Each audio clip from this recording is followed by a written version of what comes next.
What's up? What's going on, everyone? First time live for him. Yeah. On his own stream.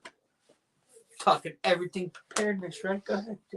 Yeah, no set topics for today. Yeah, that's awesome. If anybody ever hops in here and wants to hop on with us, we can probably do that as well. Most definitely. Probably going to be on for a while tonight, so. Oh, yeah. And there's, I do believe I had to check it out, but if you go in the description, there should be a link in there, and that should be able to pop you on to the live stream if you want to chit-chat. But we were just hopping on, seeing what everybody was doing. We took an additional hike today. It's been like every weekend we've been doing stuff with heavy packs and stuff, and we got it on video. I didn't get to go through the whole thing yet. I know he's got his video. I got my video. We had an unfortunate accident. Yeah, something like that. The ice was a little bit thin where we were at, and I fell through, but not all the way down. No, just about a blow right above my knees there. So it wasn't too bad. Yeah, it was still messed up. Cold weather. It was freezing, and we were probably only out maximum of a mile or something back to the vehicle by the time he ended up trying to take his own life in the water. Yep, I'm here still. I'm alive. I still have my feet and my legs. I didn't get hypothermia today. Yeah, it was once we got out of the woods and got up to the top of that hill. From there, it was an open field and the wind's just blowing across. I'll have it on my video, but he's soaking wet still. The wind's whipping through there. I mean, it was a fun time. It was something. They kind of actually made it so we ended up cutting our way shorter down than we wanted to. Yeah. It was a fun time. Trying to get this thing to see if it worked down here, but yeah, maybe not. Yeah. Everything's working, right? Yeah. StreamYard's going. Yeah, so what was everybody up to today? What was everybody doing? I think we can see that pretty good up on there, the live chat, but I had to try it out. Got anything going for anything? We just kind of like hopped on. Trying to stock up on anything that's still on the shelves. Yeah. Now I got this guy calling me back. That one there is the Homestead Survivalist. Yeah, okay, I'll do that. Hey, what's going on? Nothing much. Here, say hi to the live stream. Oh, you're on live stream right now? Yeah. Oh, sorry. Hey, it's no big deal. We're on, he said, what's up, y'all? Yeah, we're over on the Midwest Survivor live stream. We did the StreamYard thing there. So, KK56556. Yeah. Anyways, yeah, I'm on the phone during a live stream, but yeah, I'll get a hold of you. Are you around tomorrow after I get out of work? Yeah. Okay. I'll get a hold of you in a little bit. Yeah. All right. Later, man. That rascally rabbit.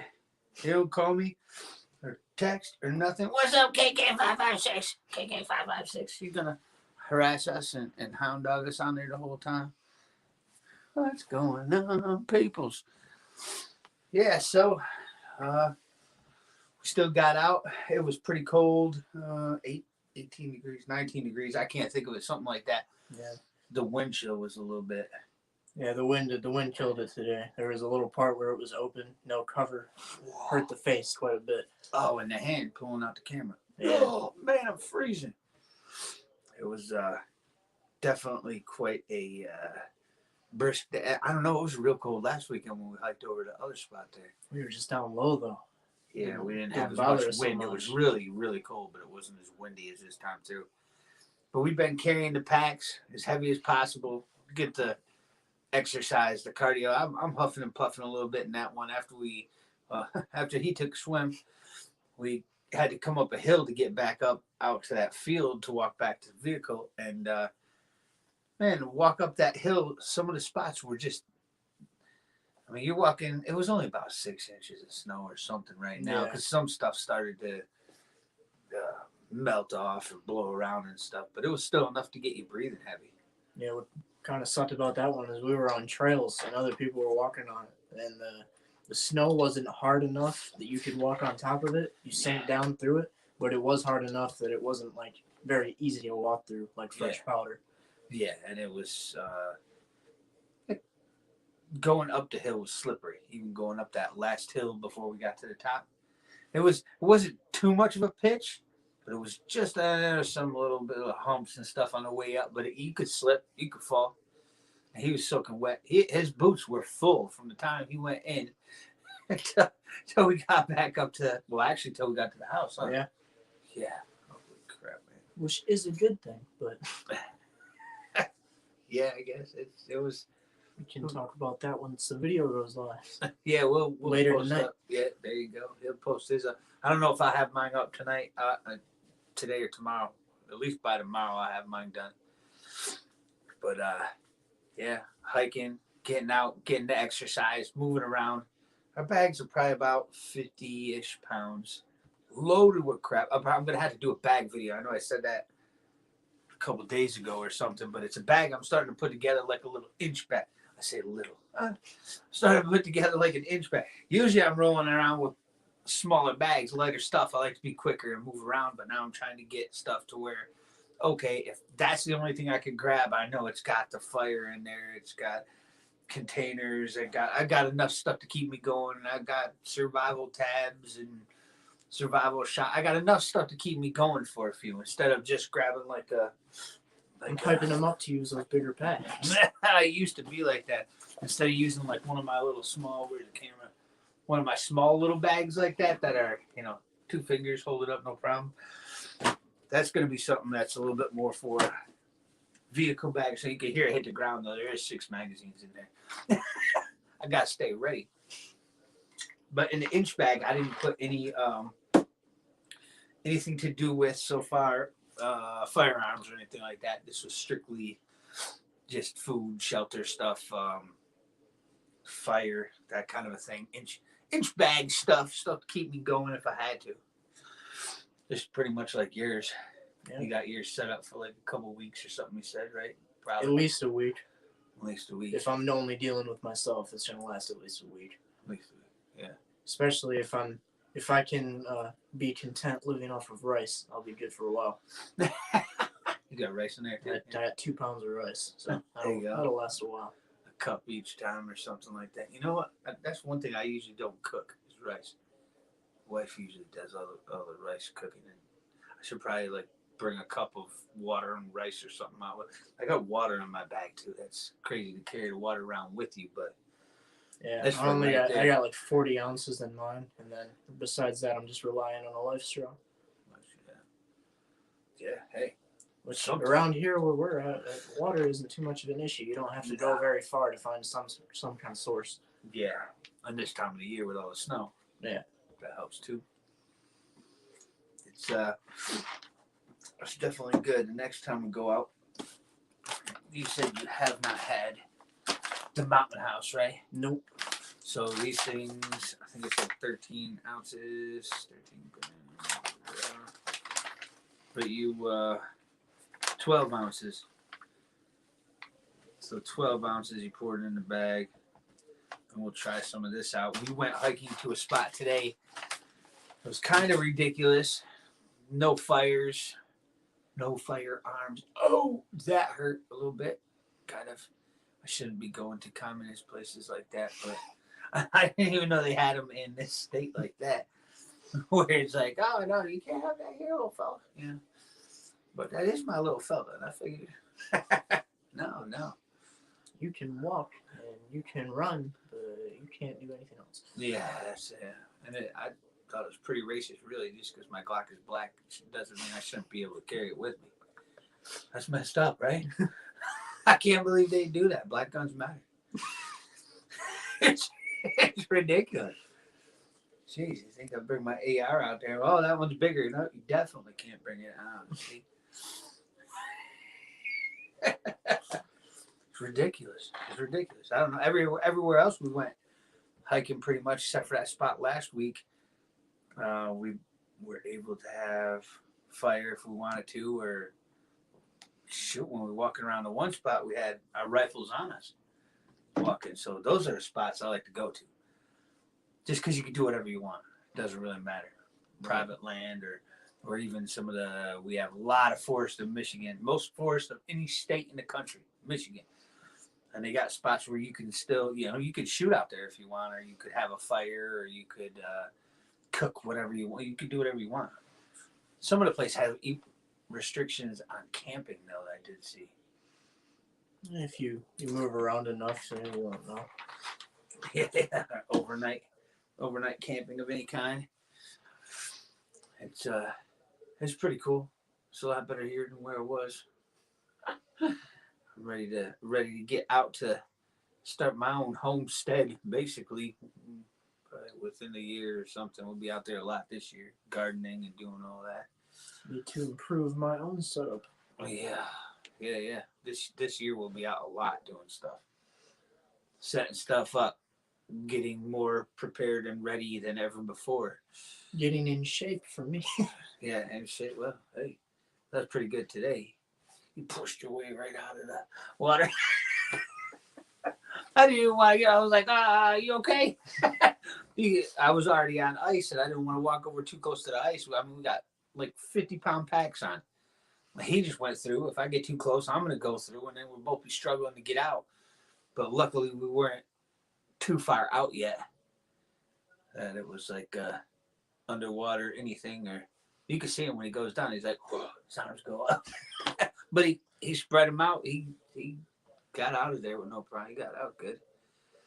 I've seen people take the drink right in the middle before. You see a little step up on the ice like that, and they're like, no, this one's even thicker. Look.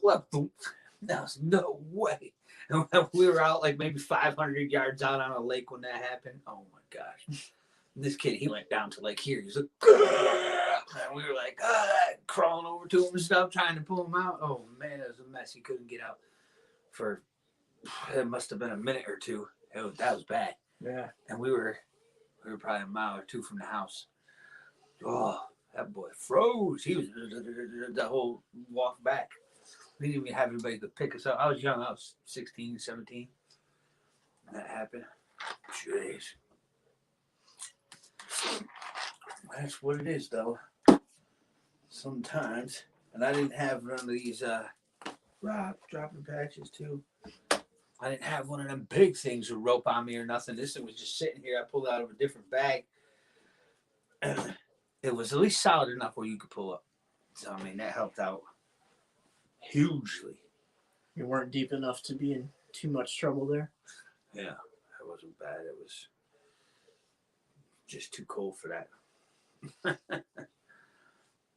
Too cold. So what are you guys up to on a Saturday night? Let us know. This is the first live stream. Need more people up in here. That's how it is too. A lot of times on mine, I don't know. The longer you stay on, the more it seems like people got their notification. It popped up. I mean, I got it on my channel. It popped up, and it was like 30 minutes. But this is definitely one of the fun parts of YouTube. And with the StreamYard, learning how to do all the StreamYard stuff, with the StreamYard, you can still have a live stream before the 1,000 subscribers, and that's pretty cool. And I've got another channel that I was messing with that I've always wanted to do the live streams on. And I think it's got like almost 900 subscribers over there or something. I'm like so close, but now I found this out from Dusty Data. All the live stream stuff, and yeah, maybe if we're lucky, he'll pop on here. Oh yeah, that would be cool. Where you at, Dusty? That dude does long live streams. This won't be bad though. Hop on here. I didn't pick the background either. That's his fault, just so you know. if you're offended. Oh, no. Don't sit on the rattle. That's about how it's going to be. I don't know if any of the peoples. I was going to look for one of these things. Anybody have? How about this one? Digging through different bags, setting up different bags. Conversation, talk, stuff like that. I got one of these. I haven't used it yet. You ever seen them solar showers, the camp showers? Hang them up. Hold 5 gallons of water. Sheesh. I never really read that part, I don't think. But gets warm in there. This one's Ozark Trail. I got this one for a gift, Christmas, or at some point I got it. But Saw for the first time today. Maybe somebody can let me know why. But saw for the first time today a cold shower bag. I'm trying to figure out why you would ever want a cold shower bag. Wake you up, get you going. Oh, I don't know, man. I keep stuff like caffeine pills and stuff in my bag so I can stay up. A cold shower would probably do it though. Imagine doing that right now. Oh. I kind of did it. I got half a cold shower. At least you didn't go all the way like waist deep. Cause that's when you start getting that. Oh, cause it was cold though, huh? Yeah. Yeah, it was cold. I know it was cold. It looked cold. Didn't even look fun walking back. I was like, oh damn. I've had that happen too many times. Yeah, last year too. You said, right? Yeah. Jeez. Pretty much consistently happens at least once a year. Oh boy, man, I'm not doing that. That's why I let him walk first. I need to start doing some of those polar plunges. Oh yeah, jeez. That's too much for me. I see some of those spots they still got water because you can still there's no ice on it because even though it's cold, it's like moving water. Seeing people jump into some of that. Oh, there'll be ice around the edges, just a little bit of ice around the edges, and you know that stream coming down, even though it's 4 or 5 foot deep or whatever, and they walk out in it. Oh my gosh, oh, not me. I mean, that's like hypothermia type setup. I mean, if you don't get back to a spot quick enough, you're gonna be hurt. Be in trouble. Definitely. So, is anybody else? Another question for you. I did on the one video there with that ferro rods. Anybody else saved their like medicine bottles? This one's not mine. I don't take medicine, but you can peel the stuff off. I was putting in the last video one of those videos with the ferro rod there, those Swiss safes that I like that thing. I'm buying more, but I took one of these out and I just like dipped a couple of cotton balls into Vaseline or whatever and just threw them in there just so I had them for example and stuff. This really works good if you need a container, and that's one of them bigger, fatter ones. But if you need a container and you can throw it in your bag and it doesn't get messed up that bad, reusing stuff, I guess, without paying for it, having an additional container, just like I used to do all the time with the Crown Royal bags, piles of these things. I used to be a Lush or whatever, and really like whiskey. So I got some bags from back in the day. That's not too bad. Not too shabby. Also, where do you think you want to start today? What topic you want to start with? Whatever you want, man. Any kind of preparedness. Preparedness, something. Anything. How about what items do you think, besides food, are going to be the first ones to leave the shelves? Hard judging from the last issue that stores had that was all shitter paper, right? Yeah. I don't know how. That kind of happened again in like a month ago, but it's back now. Yeah, I think that was a logistics issue from what they said because the toilet paper places here actually cranked up massively. I forget how much more they're putting out now. It's crazy. It's crazy something like that would even disappear if you have no food, you have no calories, you have nothing to wipe. So why would you buy toilet paper? Right or wrong? I mean, everything makes turds, but if you ain't got nothing, you ain't gonna have no turds without the food. But the spots that got hit, I think the hardest right off the bat was maybe like the pasta. I don't even think the rice went really fast because we went out. You can go back on my channel and look And I know freezer stuff went really quick. I don't Well, know freezer why. stuff is already gone. At Yeah, least, well, at yeah. least up my way. Shortage That's already gone. already. Yeah. But it slowly kind of went like pasta. Then finally the soup started going. One thing I did notice, I've said before, the whole camping section was still full after all the food was gone. And when we went back, I think I got paid just like a couple days later, and I was like, you know what, I'm gonna go back there and check. But it was a few days after everything was cleaned out, I went back, and then finally that stuff was cleaned out. So if you went directly to the 30-year shelf life stuff or something, even in like a Wally World, and you went right to the camping stuff, there was still food ration bars. There was still, because we bought a couple more. Just grab them now. It'll last longer. Well, the good thing about Walmart, well, good thing, is like those Augustin Farms buckets there. Yeah. They don't have those with the camping section, and they're kind of like more so difficult to find unless you know you're looking for them. Just typically in every store I've been to, they're on the very bottom shelf. They're always scooched back away from the edge, and they are in the bulk food section. Yeah. So unless you know what you're looking for, most likely you're not gonna find it. People were probably running right by it. Yeah. Yeah, I'm sure. And that was cleaned out before those ones back then. I'm trying to think. I don't even know if they had these exact buckets in there at that time. But you'd hit the bulk food to try to grab the most of whatever you can in one package or something. But yeah, I don't know. I think this time through, I don't know what it will be this time through. They'll probably hit the freezer section too again. That goes so quick. I don't know what people think if we had no power or something. What are you gonna cook that freezer stuff on? I'm going for like dry goods, canned goods. Lately, I've been way more into the 30-year shelf life stuff than anything. Just because I don't have to worry about it. Oh, nothing happened this year. Oh man, I spent all my money on all this. Oh, well, you still got 29 years left, or better if it's kept cool and dry. Food rations are 5 years. Those things pretty good. I don't know what I started stocking up on pastas and stuff like that, but even vacuum sealed and stuff. I guess the best way to do it is probably to dry can it, but I used all my jars. I could go get some more jars, but right now I'm in the process of moving and stuff, and I'd probably rather scatter that kind of stuff around so I don't have to move it or hold on to it. I'm in the process of moving everything around and trying to ditch stuff in all different places so I don't have to move it. I don't have to worry about it. It's off to the side. Yeah.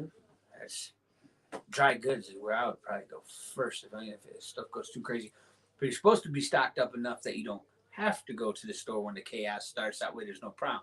We saw a little bit of problem that was over at the other side of town when I had lived there, but when everything first went down, and there was some crazy, people fighting over dumb shit.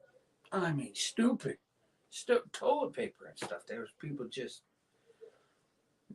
once the toilet paper went, it was like the paper towels went, and then all the napkins went. I don't know what they do after that, but I know what it was too, because I told the kids we went and grabbed the baby wipes, and they were still there when the camping food was still there. It was like a week later or something by the time people hit the baby wipes. I was just like, I got enough toilet paper, and we never went without because we always try to buy the bulk stuff anyways, just because it's cheaper. It's just easier. You don't have to go back to the store every month or something like that for toilet paper. But we ended up getting a few packages, and we still got some. And then the porta wipes, it was crazy because like everybody was just starting to see the toilet paper missing, and I ended up getting the porta wipes came in finally from Amazon or whatever that I was getting for a review because I was like, these are great. They're just dry. A couple drips of water on it. They come 10 tablets in a tube, whatever. I got like 10 tubes, so I could put some in each pack. And they open up big. So, yeah, I don't know. We did see, we talked about that as far as 30-year shelf life stuff, those Augustin Farm number 10 cans. Right now they're still vanished. Yeah. You can still find some stuff on different sites than theirs, but it's also gone up. I mean, the price difference, if you're buying stuff now compared to what it might end up being. And if it's not already happening, I'm sure it will. There's going to be people that have a ton of these stocked up and they're going to start reselling them, but they're just trying to upcharge like crazy. Oh, upcharge. When I first got, I only got a couple of these ones that butter. But when I first got it, was this one or the other one? It's powdered butter stuff. And anyways, yeah, so these ones last 10 years or something. It's supposed to last. Either way, I got this or the other one. I think I only got a couple of them, but I got it. It was like $15, and then it went up to like $17. I was like, no big deal. I didn't get another one or anything. I was buying other stuff that's just butter, but it's got a lot of fat and stuff in it. So you figure, you can mix with everything and keep you going. Especially in wintertime, you burn so many more calories. Nobody eats a 2,000 calorie diet when they're running around scared for their life. They're going to eat like a 4,000 calorie diet just to maintain muscle mass or any energy to keep going. So I figured I would get some of those. And then it went up to like $48. Yeah. Like over triple the price for a couple months. And then I got one that dropped back down somewhere in there online, and it was like $17. That's when I grabbed another one.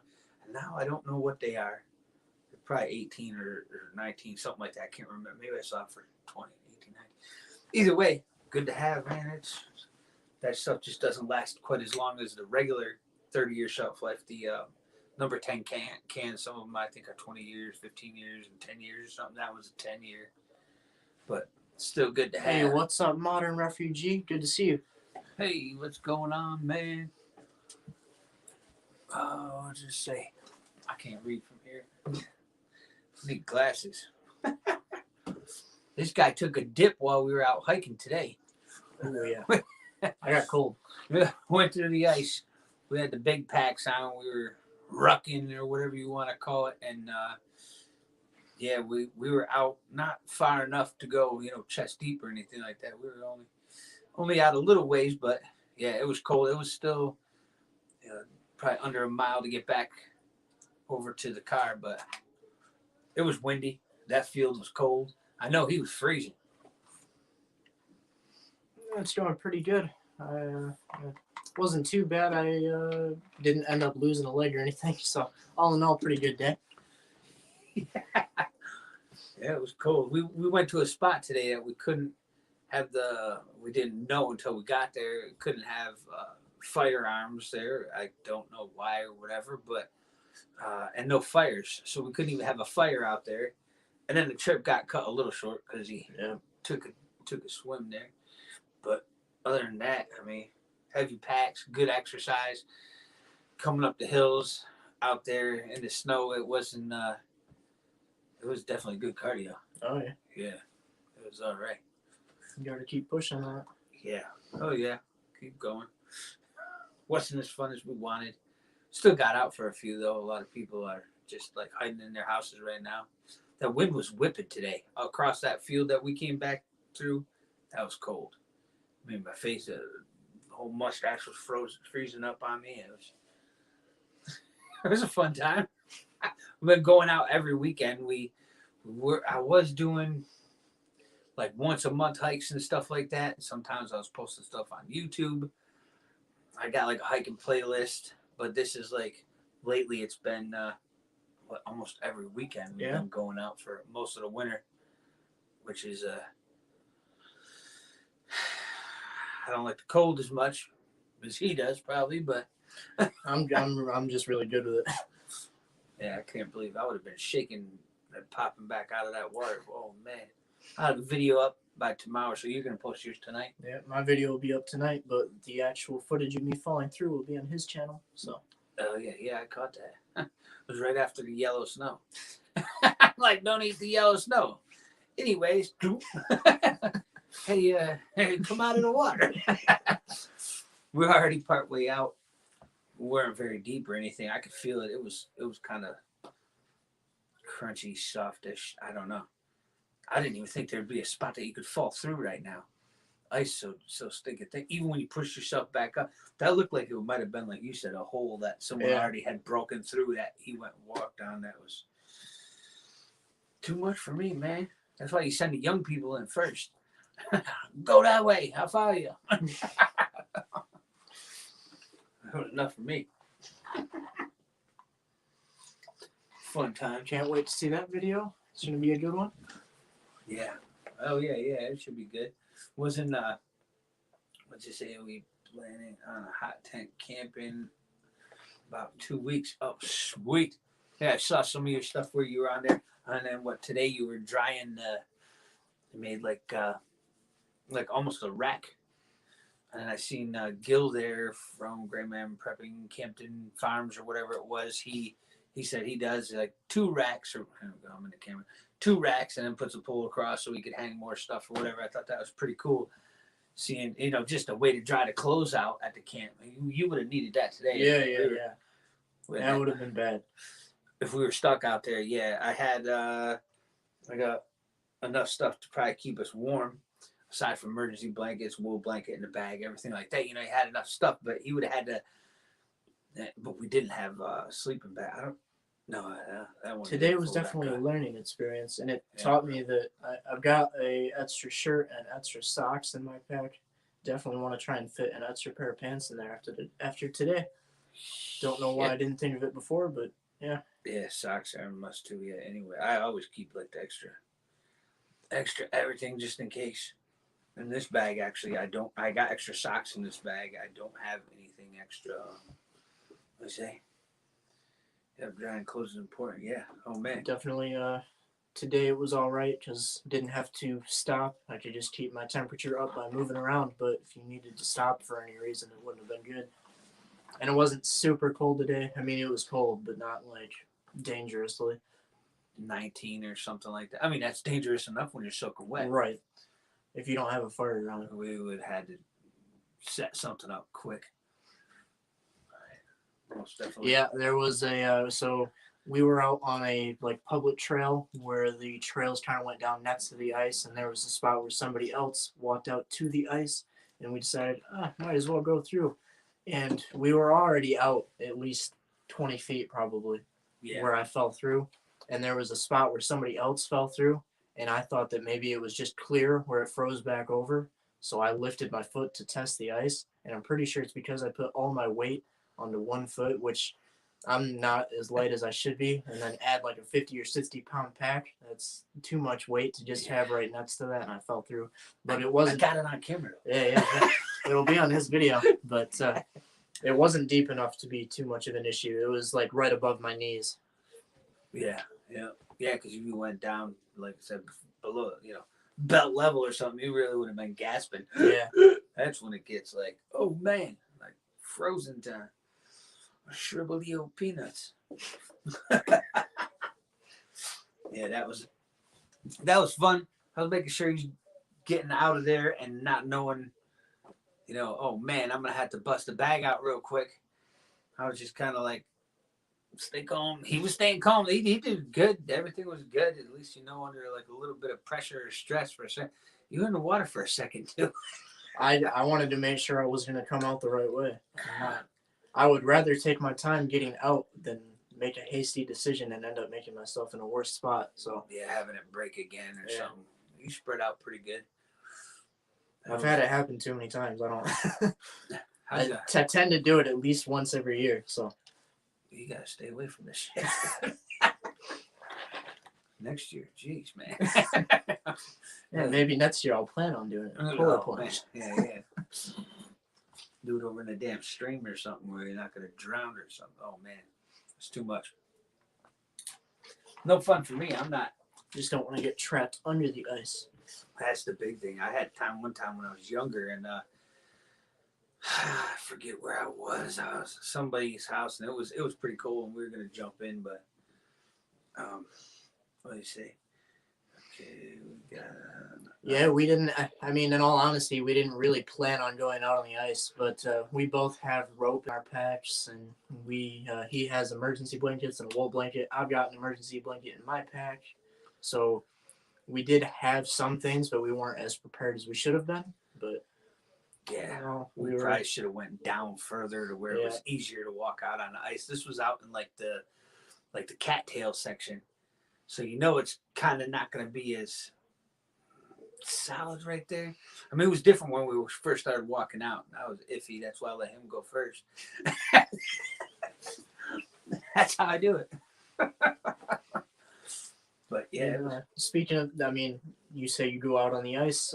Just out of curiosity, what is the gear you recommend for taking with you when you go out on those situations?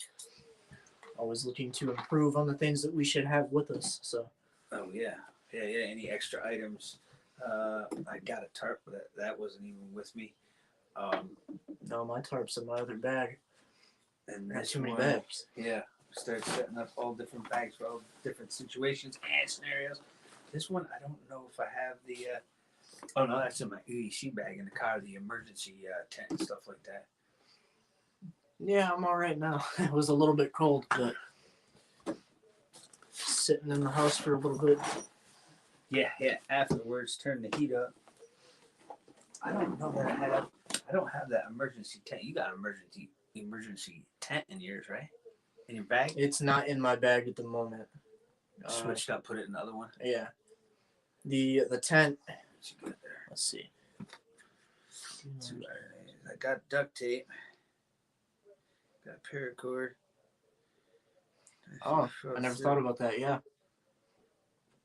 Huh. Taking it and putting it around your neck. Yeah. That way it's always right there if you need it. Talking like those big 6-inch nails or something, right? So there we go. Like Something barn you can nails? grab it. Yeah, you can spike and then pull yourself back up. Railroad spikes, maybe? They're probably not thin enough to pierce the ice. Right, so yeah. That's probably a better idea than nails. How about just not fall through the ice? Make this shit so much better. That's miserable, man. But that's it. Yeah, that's not a bad idea, huh? Paracord. How exactly do you say to do that? 2 large nails and duct tape them. To a piece of paracord, hang them around your neck. And if you fell through, you can use them to crawl out. Spike. Yeah, that's not bad. Also, hike with a long pole or spud bar. There you go, those spuds, right? Then you could test the ice and you fall, and then you could turn and also use it to crawl out. Yeah, that would be something nice and longer that you could put out a spud bar, right? If you fell through, if you held it up sideways. Right. Just like a messed up Saturday night where people used to strap boards to their rear, shall we say, when they were going in. The only thing that would have sucked today. Okay. Yeah, the only thing that would have sucked today is with the coat I had on, which is a heavy hunting coat, and with the pack I had on, if I fell all the way through between everything that I was wearing, it would have been so heavy, and I probably would have had to have taken my coat and my pack off to be able to swim back up. Like pop the snap off Yeah. and go. That's like when I don't if that pack got submerged, I don't think I could have swam back up with it. Yeah, you would have had to pop it off. I'd have tried to crawl over to it, but I would have had to put the phone down. Believe that? Content. Put the phone down during this crisis situation when I'm trying to get video here. But yeah, I would have had to crawl out and try to at least grab hold of something if it was deeper. Yeah, fishing, and he said 8-inch nails or more, long nails. That's badass. Yeah, that's pretty cool. All right, so you can buy spikes too. Yeah. Ice fishing gear generally nice. Yeah, that I forget where I was going with that. Fishing. First time using waders. Me and my buddies went out fishing. We were trout fishing over in New York. And they were like, "Oh, never let it go up above you or it'll fill up and you'll be stuck in this thing." And I'm like, yeah. Well, it didn't happen to me. It happened to my buddy. It's filled up. I thought he was done. Couldn't get him out of there, cutting him out with a knife. Like, I thought he was going to drown. Man, it filled right up on him. Same thing. Oh, man, waders like that? I know your boots got filled up with water. Yeah. Filled the boots with water. Waterproof boots. Didn't have waders on today. Luckily enough, I haven't had that happen yet. Anytime I fell through, I didn't have very much on me. Today was probably would have been the worst. Yeah, at least we weren't out far enough to make too much of a difference. Yeah. I didn't have quick enough reaction time today, though. You're supposed to, as soon as you start feeling yourself fall down, pop your arms out. I didn't even get that far. I think you went up when I looked at it. You went up and then out. I started trying to move my arms, but I was already down by the time my arms went out. Yeah, spread the weight. You're talking about spikes there. Have you ever, I know like those people that do climbing and stuff, they've got like those axes, and now on the other side they'll have spikes on the other side of the axes. Do you have any of those, or would you recommend those being a good purchase? One of them spike pig things, like those mountain climbers. Yeah. And they go up them glaciers and stuff, and they're like, oh, gee. I mean, it would probably work. You could probably put it right on one of your straps or something like that, and if you fell. The only problem is falling through if you fall through. Yeah. Yeah. I had one time, that's what I was going to tell you. I forget where we were, but a couple of us, when I was younger, I was like 15, 16, we decided to hop in. It was like March or something like that, into a pool. Well, it had a pool cover on it, and it was over to the side just enough. We went in, and it was like, oh, freezing cold because you jumped in or whatever. So we went back up, and someone was like, oh, do it again, whatever. And then someone went under, and then I went under, and somehow I went too far under or whatever. And when I came up, that thing like stuck right to my head. I couldn't breathe. Wow. When I came up underneath it was like a solar top or whatever kind of top it was on the pool, but it shrunk right to me, and I couldn't get no air. I was trying to pop a hole and pull my way out of it, and those guys were over there trying to roll it up off me, but that was the same idea of going like underneath the ice. You can't get back up and get the air. Oh man, that would suck so bad. Yeah, no. How'd you like to die like that? That would suck. Just sitting there looking up through the ice like, cool, I'm screwed. And that would have been another bad thing about today is usually in the wintertime when things freeze over, generally speaking, the water ends up being pretty clear. But in this case, the water was really dirty. If I fell through, I don't know how easily I'd be able to see the hole. And where we were through them cattails, and he came out with mud on him. Yeah. Like a lot of mud. Ice axes. Go ahead. Rest your falls on hills. Ones are for ice climbing. Fly by me for that. Okay. I'm just thinking possibly if it's got an adze on one side, pick on the other. Maybe a multi-tool. But I don't know. Slash Viking weapon. I don't know enough. I'm asking more people. Yeah. Well, usually when we take our hikes, we only have. Do we go near any water? On my way. Yeah. When we went out to my land, there's water on mine, but that's they're on my land. It's never there's not over. Well, not only that, but it's never deep enough to go over your head. There's not a single spot that it's that deep. That one bend looked like it was deeper or whatever. Yeah, that spot only goes about up to your chest. Yeah, so that's over my head. Yeah. Not quite. Yeah. You're not as tall as the big guy. Jeez. Yeah, it was definitely weaker out there, but on the same lake there, out in the middle on the other side, there was people ice fishing, but it just happened to be the spot where we were at. It was thin enough that I could fall through. Yeah, I think because everything's all coming up, it doesn't have a spot that's strong enough to hold. When I was walking out there, it was kind of like, I don't know. When I first walk out, it's right on the edge of the cattails too. If I just skipped over where I was, I probably would have been fine. But I just stood there for too long. Yeah, it didn't take long. Really, it didn't take too long. I was like, boop, there you go. That was a fun time. Not really. Friggin'. That's our hiking adventure for the week. We was debating on what to do. And he's been dying to try to live stream, and I was all excited for him too to get the live stream up there on that StreamYard, which is pretty cool that you can do that, because I remember not being able to do the live stream until 1,000 subs or whatever it is. I might do that on my other channel at some point. I might even switch the other channel around. I don't even know what I'm doing with YouTube. I'm like posting stuff every day, just like more and more, keep going. The topics pop into my head, and then I got to reword everything because of no First Amendment and censorship. I got to change everything up. I started doing Rumble now. Just so I could show off those boomsticks and stuff. Or whatever you want. I'm gonna try and keep that stuff right off my channel, even though I don't want to. Yeah, the shooting. I'm gonna start posting it over at Rumble for now, I guess. I don't know. I was thinking about doing some of the training stuff on video and then posting that on something. I didn't get to see it didn't pop up on here yet. There we go. 4 years ago. Wow. Yeah, as far as I know, there was a person like 3 miles north of where I live that ended up falling through there while he was ice fishing because they ended up making a fire out on top of the lake and they thought it was thick enough there.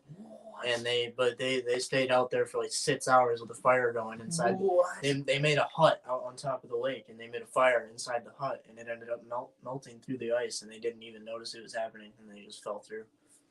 Jeez. That was bad. But these guys falling through too. Jeez, down they were up to their armpits, you said. So what are you up to tonight, man? I mean, you wanna hop on here if you want. I mean, you don't have to, obviously, but there is a link in the description if you want to hop on here and have a discussion with us. Otherwise, you can stay in the comments or hang out, whatever. Oh yeah, I forgot you could do that. I just don't know enough about this whole thing. Yeah, because it's in the description. You click on the link and then you can go up and.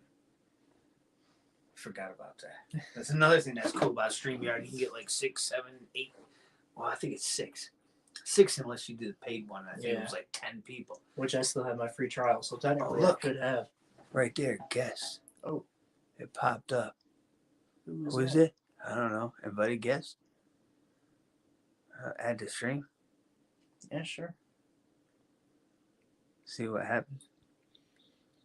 Biblically, this is Biblical Christological Account 40 Win, here to tell ye that ye can't destroy our biblical Christological God. Responses? Yeah, okay. So what is it? You ain't got a picture or no video? Biblically, repeat after me by saying, our God of the Bible has always existed. What does that have to do with anything, I guess? That we're talking about things, but I can't. Still at work. Oh, no problem, man. All right, man. Yeah, so okay. what? I don't Biblical. I don't know what that guy was doing, but it didn't seem to have. It was pretty funny. I just see it pop up right there. You see where it says guest or whatever? Yeah. So anybody can go on there and do that. It did not That have would be anything cool. to do with our conversation at the moment, but That would be pretty cool. Get Modern Refugee on one time. Or yeah, Dusty, I would do that Dusty too. did. He just posted a video. Maybe he'll hop on here. Who knows? Yeah. But Some- yeah, I had to get a hold of him for that one. That would be pretty cool. Have him on. He does all the. He knows all like the old time stuff. So kind of some of the stuff like you're into and stuff, farm stuff and all that too. I like the Modern Refugee channel. Go check him out. Go subscribe if you're not. He's got a good channel. I always pick something up. It seems like, okay, yeah, I've heard this before. No, I've tried it or not tried it or I have tried it or something, but he's always got a different twist or a different way that it's heard. I had family that was up in the Adirondacks when I was in New York. And when I go up there, I get to hear some old stories from some of them old boys and some of the ways they used to do stuff. And it just seems like he's got a lot of that kind of information and knowledge. Right. And stuff that I had never, some stuff I see him do, I've never seen it before. And I was like, oh. That stuff was always really interesting to me. Just obviously, I'm a younger person, but I always tend to go back to that kind of a way rather than the modern way, even though proven, right? my age. But it's proven. Yeah, that's one of the. I gotta. That's what it said. Yeah, you're welcome, man. You definitely have some good content over there. It's definitely worth for people to go check out. Yeah. But yeah, I've got a guy. He's about, I think he's in his mid-70s maybe, but he lives down the road from me and he hunts on our property out there. The guy is master hunter. I mean, he shot thousands of bucks over the years. But it's the only bad thing about him is he can talk for hours on end about nothing. But it's always you always walk away with new information. So yeah, that's good. Yeah, like, jeez, I got a couple people like that I used to know. Even though he'll talk your ear off, I'd much rather listen to him than a lot of the people from my generation at this point. Yeah, too busy on TikTok. YouTube's definitely better than TikTok. Yeah, I don't know. Especially when you can build a community, because everybody tries to look for the same things. Yeah, learn from each other, get ideas. Just like the Tackleberry Solution, he's got a whole different.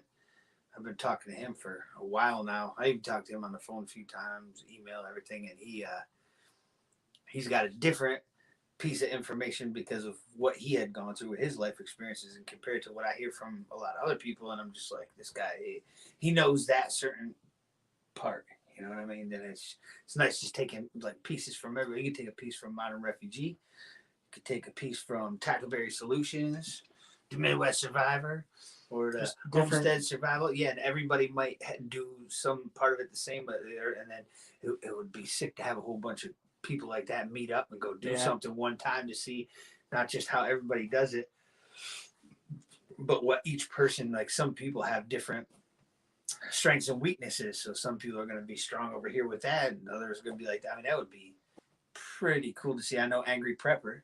There's another one. He had a thing up north, upstate over there, closer towards where I used to live for a little while there, with the Hudson Valley Prepper, I think his name was.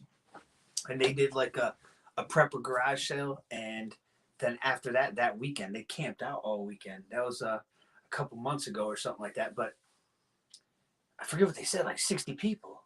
Wow. I just went and hung out, and everybody set up tents and stuff over on that guy's land or whatever, and they all got to learn a ton of. We should do something like that.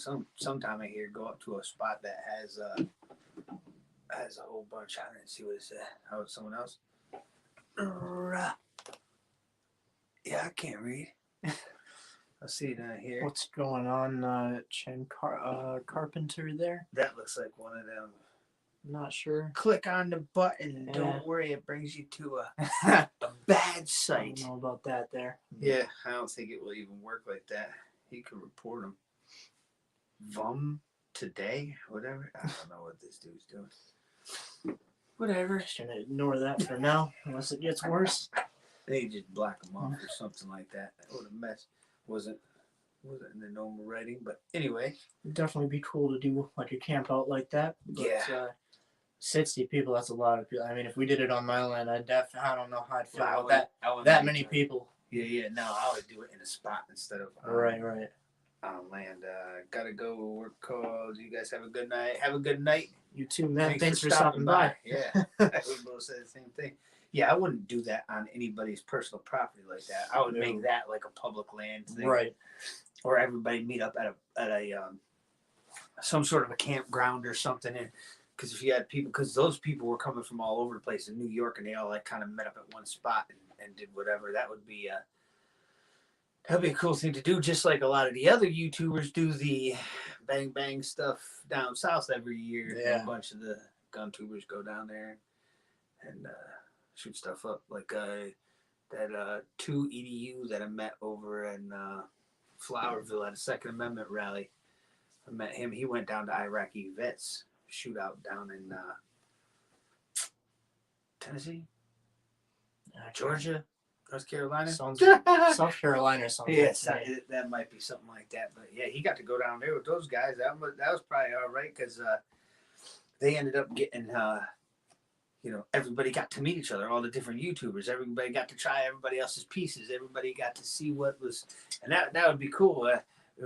Even doing like a camp out one or something like that. Everybody gets to try each other's ferro rods. Everybody gets to, see how you do this or how I seeing do everybody's different viewpoints and how they do things. Yeah, always picking up new ideas.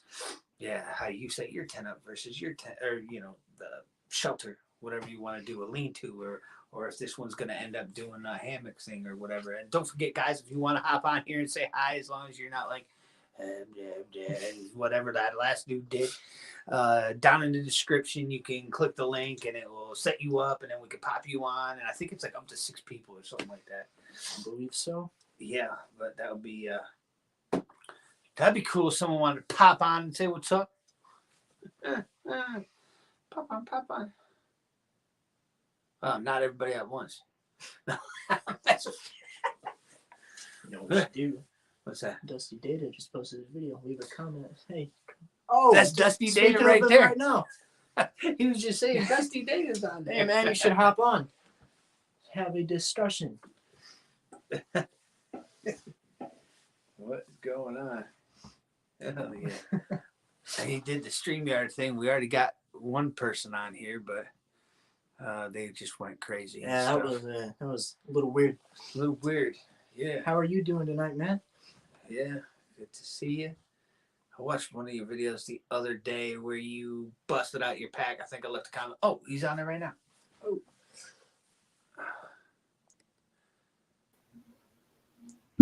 What's up, fellas? Hey, what's Hey, man. going on? I saw y'all were live, man. I thought I'd stop over here. I seen the link. Hope it was all right. Yeah.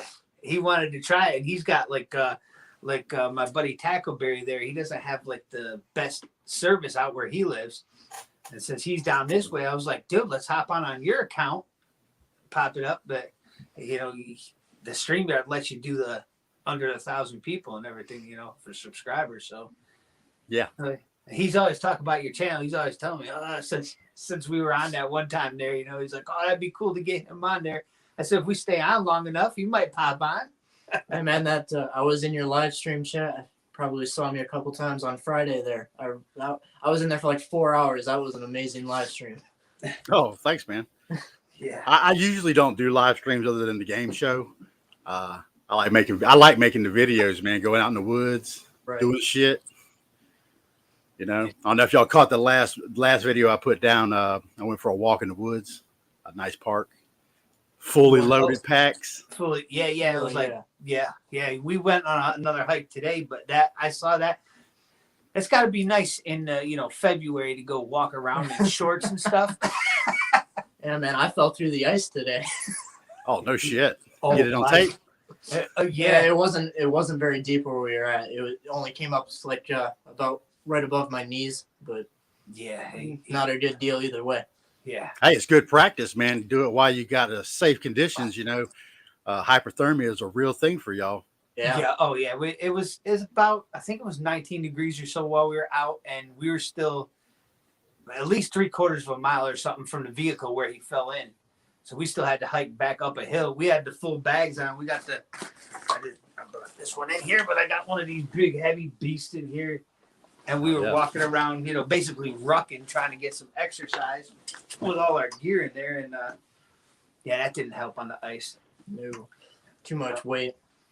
It was way too much. Right by the cattails too. And I was thinking about that when we were going out there, because all the ice, all them different cattails, I was thinking it might be weaker. And Modern Refugee was on there. He was saying it too. Not the best spot to go over, but. No, and I fell down. There was already a hole where it looked like somebody else had fell through, but it was like the water wasn't moving, so I thought maybe it froze back over clear, and I went over to test the ice, and that's when I fell through. And you see how I did that too, right? I had him, the younger guy, go out first and test it. You take point, man. You can take point. Yeah. If anything blows up and you fall through, I'll back you up. So I didn't get to watch that, man. Did you do any emergency techniques or anything? This time, I'm pretty good with the cold, and I one way or another, I fall through the ice at least once a year. But he actually has the footage of me falling through, so that's gonna go on his video. But my video, which is it's not very long, my video doesn't have me falling through in it. But my video will probably go live tonight. His will either be tonight or tomorrow. But you'll be able to see that on one of our videos there. Yeah. Well, I could, I love watching these guys I hang out with. A lot of times they'll throw a challenge down, So and some of my game shows we talk about hyperthermia, what to do in a situation. There's 5 stages of hyperthermia, death being the last one. Right. So what would you have done if you were by yourself? I mean, if I was by myself, luckily where we were at, it was shallow enough that it wasn't really an issue for me to get back out. I didn't need help getting back out because I could just spread my arms out, crawl back out. But in this instance today, it wasn't that bad. So I probably just would have tried to hike to any nearby house, or I would have made a fire. I had my bag with me, so I could have made a fire today. But Emergency blanket. yeah, I've got an emergency blanket in my pack there. Yeah. But That's what we're prepping for, right? The Yeah. shift situations where you're in an emergency situation. Yeah, Yeah. emergency blankets, awesome idea. Dry yourself out. Oh, yeah. 95, your core temperature drops below 95, you're going into hyperthermia. yep. Yeah. And then your mind starts going. Once you start losing your body temperature, it affects your brain. You don't think straight. You get weaker. I don't know if you'll be able to see this, but I could show them that clip. Yeah. When I see this. Everything fell into place today. I don't know if you know that modern refugee, but he was in the comments a bit ago. But this morning, he happened to post a video. He made like a bushcraft kind of rack to dry clothes out on. And then later tonight, I followed Yeah. you guys. Let me see if I can. I don't know if you want to hear the volume on this whole thing too, but let me see if I can get it up to where he can see it. Don't need the yellow snow. I told him don't need the yellow snow. Where is Is it? it icy or is it? Oh no. Oh, get over here, boy. I got that on video. You good? Come on over. Come this way, son. We got emergency blankets and everything. Here you go, spread out. You got it? Yeah, he got out of there. Woo! But I don't know how deep it was. We already got this fire. You want to get right back? yeah, that was. I mean, and we still had to go uphill and everything to get back. So I got some of it on video. But That's awesome, man. I'd love to see that kind of stuff. It shows you. I mean, did you even somebody Yeah, like me who's not it's, used to that? I probably would have walked right into it myself. Yeah, really, that was definitely, I shouldn't have even went out there where I was. I should have known better. But yeah, you just another experience to learn from. yeah, Right. and I took out the big rope out of the bag too that I had sitting in there. It was sitting here. I'm thinking to myself, I gotta throw him something. I would have had to, throw the cell phone if it was a worse situation. But I didn't want to go too close either. I had a heavy pack on, and then we'd both be breaking ice trying to get back out. But he wasn't deep enough. If it went waist deep, it would have been a lot worse. You get that real, you Yeah. can't breathe and your junk's underwater. But especially that cold. But Right. it was interesting. Yeah, he made it out. We were huffing and puffing by the time we got back out and up towards the car. And the worst part about it too is once we got back up that hill and around the top, there was there's a field out there, and so the last 300 something yards maybe we're walking across a field with the wind whipping. Yeah. Like my mustache is freezing up while I'm thinking about him. Like, oh, he's still wet all the way up on the pants. I'm like, oh no. Yeah. Were your pants legs frozen? Oh yeah, It was. I didn't have any thermals on today, but I had sweatpants on, and then I had jeans up over the sweatpants. It wasn't bad. My knees, my knees were the coldest thing on me. Everything else was okay. Because I had waterproof boots on, and I left the water in the boots, so the water almost acted like a heat barrier for my feet. and it wasn't too far, so it was. I think we were 75 degrees today. Yeah. I did catch a sweat. Had to turn the AC on. We were sweating by the time we got back to the Yeah. vehicle. We kind of hoofed it back, but that was just because we had like 10 layers on and a heavy bag. Yeah, normally when you're out here, you got to worry about sweating. And when I fell through, I was like, well, I guess I don't have to worry about my feet sweating anymore. Yeah. Oh, I've been in cold weather. I'm a truck driver, retired now, Yeah. and I've been out to Wyoming, all the way up to the top of Washington State, North Dakota, 44 below zero weather. Yeah. Oh, So I still got my snow gear just in case the world flips. The world flips. Oh, we'd really be sweating right now after today, but yeah. But it's always good, man. Learning different environments, because when I did a video in New Mexico one time, I'm like, where the hell would I get water here? What would I eat, in a situation, EMP or something. Jeez. Yeah. And then they do wargaming on other people's channels I've been on, where they say, okay, what do you do if you're over on the West Coast and an event happens? I'm like, well, I'm going to truck it across the world. I'm going to be Mad Max. Nah, you sit still. Yeah. You sit still for a while because your preps may be way over there and I'm way over here, and you're assed out at that point. But it was a chance you took it. You got what you got. Right. You get home bag, you ain't gonna truck it 3,000 miles across the nation. Oh, walking. Yeah, you're not gonna make it. Time to set up new shop. I guess start walking south somewhere or something. That's why you need Right. a bag like you're setting up your inch bagger there. Yeah, but I don't usually carry this thing out. Right. This is like if I was getting pushed out of the house or something like that. This is, I don't know how. Usually I got an EDC bag I leave in the car, and it's a lot smaller. It's just got anything I might need to get me, because I'm usually not more than like 30 miles from the house or something like that. I pretty much keep a good radius most of the time. I'll be going, I'm actually going south coming up soon, actually, Arkansas, visit my uncle. I'm just going to go for a few days or whatever, but then I might have a little extra on me, and then it also depends if I'm going down to Illinois or what extra I'm going to bring, but I don't like leaving unarmed either, because what happens if the event happens when I'm down in Arkansas? I mean, he's a survivalist freak. Something else popped up. I didn't see it. Oh, it's another one of those things. Yeah. So what are y'all looking at in the near future? Anything y'all kind of feel coming? Did you see? More shortages. You take that thing off if you want. Yeah, I got a show.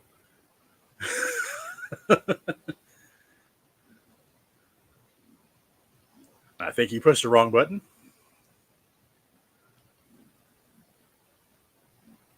On there. There we go. There it is. He was trying to get How do I rid of get that. rid of the comment? You just touched the comment over in the comment section What'd on StreamYard. Not there anymore though. Oh, they took it off. Then touch somebody else's comment and it'll bring theirs up. Okay. Yeah. And then take And then that. touch that again and it goes. Okay. Yeah. It says Flying Ryan. Hey, Hey, what's up, going man? on? Yeah, so what do we see coming? Did you see Survival Living shorts today? That short. Not today. I've been out actually reminiscing, man. I went out into my mother's house and we were talking about something last night, and I was pulling out all my baseball cards. Oh, nice. You remember that fella? Nolan Ryan? Oh, Nolan Ryan. Yeah. Oh, yeah. I had his rookie card. Had, plural. Yeah. Or plural pass. I got quite a few of his cards, man. But that's what I've been doing today. Nice. Yeah, he had a video. It said something like food shortages are coming or something like that. He had a skull mask on or something like that. It was. I did see one of those, yeah. Yeah, it said something like it's not a conspiracy or something like that, and then he showed all the empty shelves everywhere. Oh, I think that might happen between the conflict that's brewing, I guess, because everybody thinks we're still in a Cold War of some sort.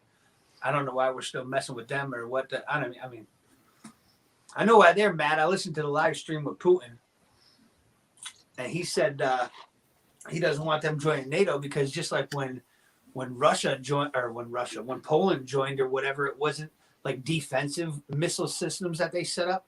They set up like offensive missile systems. So now they're under the gun because someone else joined NATO or something like that. So I see kind of I don't know. It's a messed up situation. I don't know why everybody can't just get along.